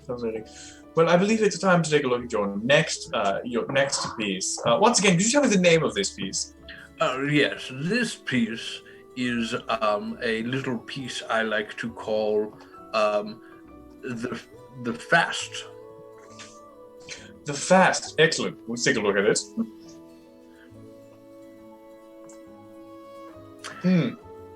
Well, that is inspired. Truly inspired. Tell me a little bit, who were you at this point in time? Paint a picture for me, if you will. So this was later in my life, where I was roaming the streets as a vagrant tomato, and I found it useful to get around by the subway.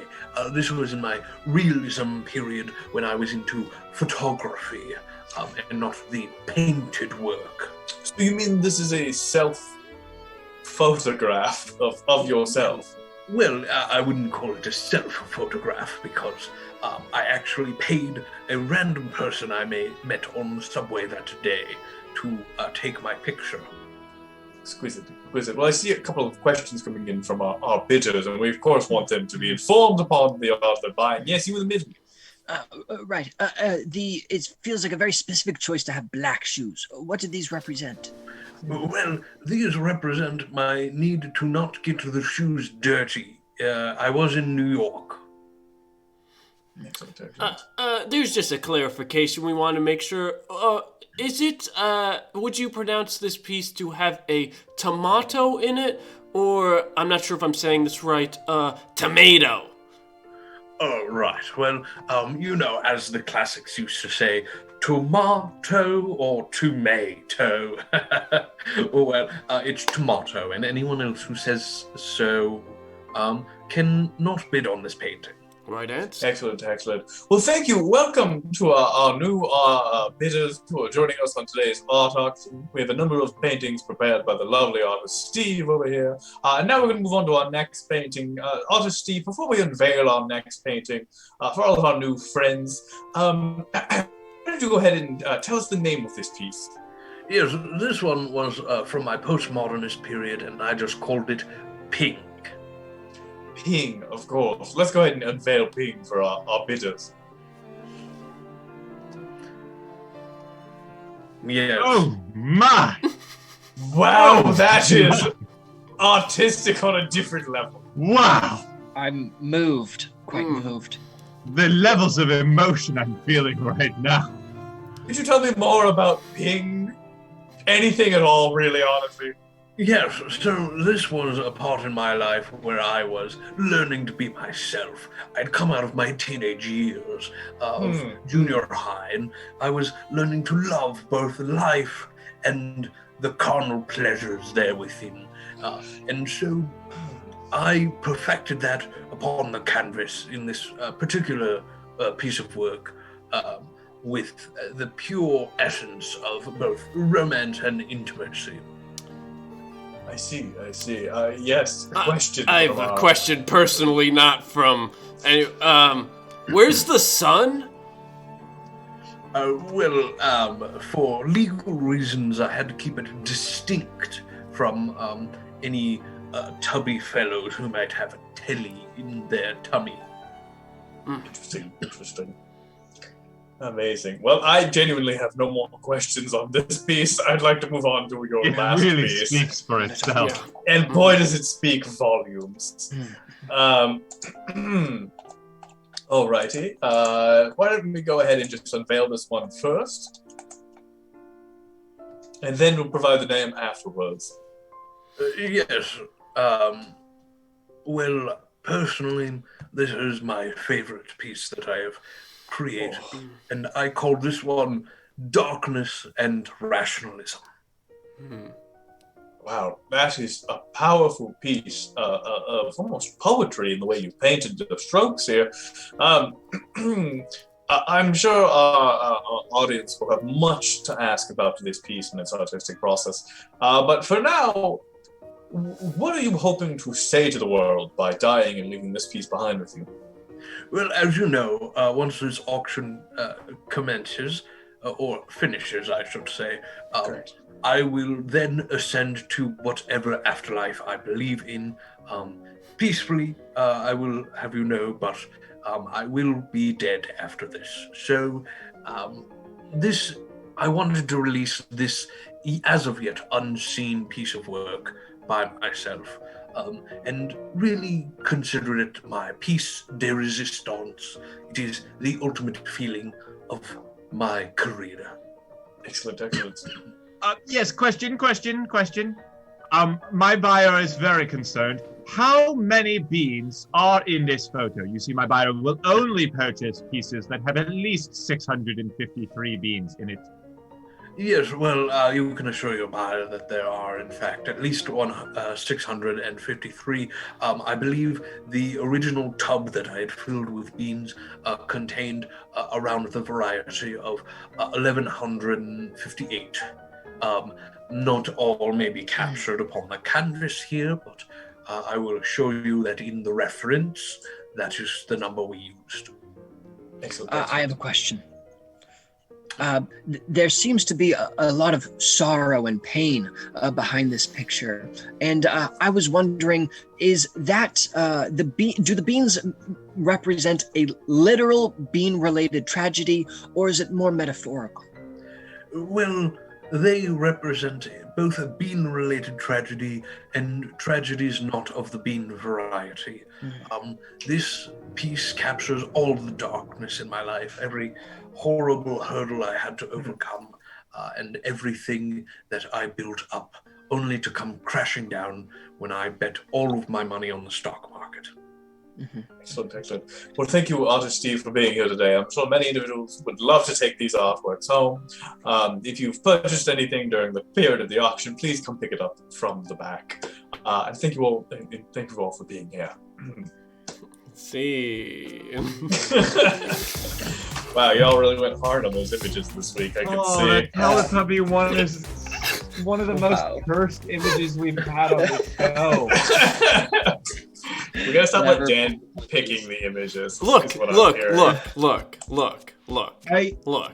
Here's the thing, though. The options they give push me in a direction. Okay. I kind of love it. Also, the thing that I like is that the Teletubby one wouldn't necessarily make the right Yu-Gi-Oh card, but it is perfect for art auctioneer. True. Yeah. That's very true. Yeah. Alrighty. It really is beautiful. Ratings? Well, quick ratings? Quick ratings. 2 agreed. We agreed. We think there's just better versions of this game. Also, specifically, thanks to Apple Comedy for the raid. Absolutely, of course. Thanks so much for that. Yeah, Step Comedy, in case you're wondering what's happening tonight, we are playing all of our worst games to give them one last hurrah before we move on to the next world of new and better games. I feel like a lot of our results from these surveys have been incredibly inconsistent. We usually get about 1-1, 1-2, 1-3, 1-4, and 1-5, which really makes rating our systems hard. But we're doing our best. That just means all of these games are okay. Yeah. They all won't be lost into the Disney vault forever. Interesting. Yeah, maybe making that game more of a guessing game could be a good alternative. That's good. That's a good point. Back to the workshop. Agreed. Alrighty. Well, we wanted to say thank you all, chat, for indulging us in what may have been a bigger ego trip than our Oops All Bangers show. So we decided to end tonight's show on a new game, one that we invented just for tonight and its purposes. We're calling it Kids Flop. The idea of this game, it's just a musical game where we could potentially switch out the songs with a little more versatile. And I think you're gonna recognize the first tune for the first ever Kids Flop on Show and Tell Live.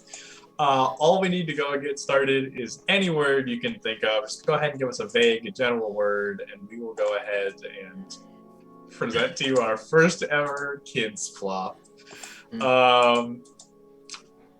game's a doozy. I don't know what to tell you. You're either gonna love it or hate it, and you're nowhere in between. That's a promise of that. It's weird that we're ending the Oops All the Worst improv games with the best improv game ever made, but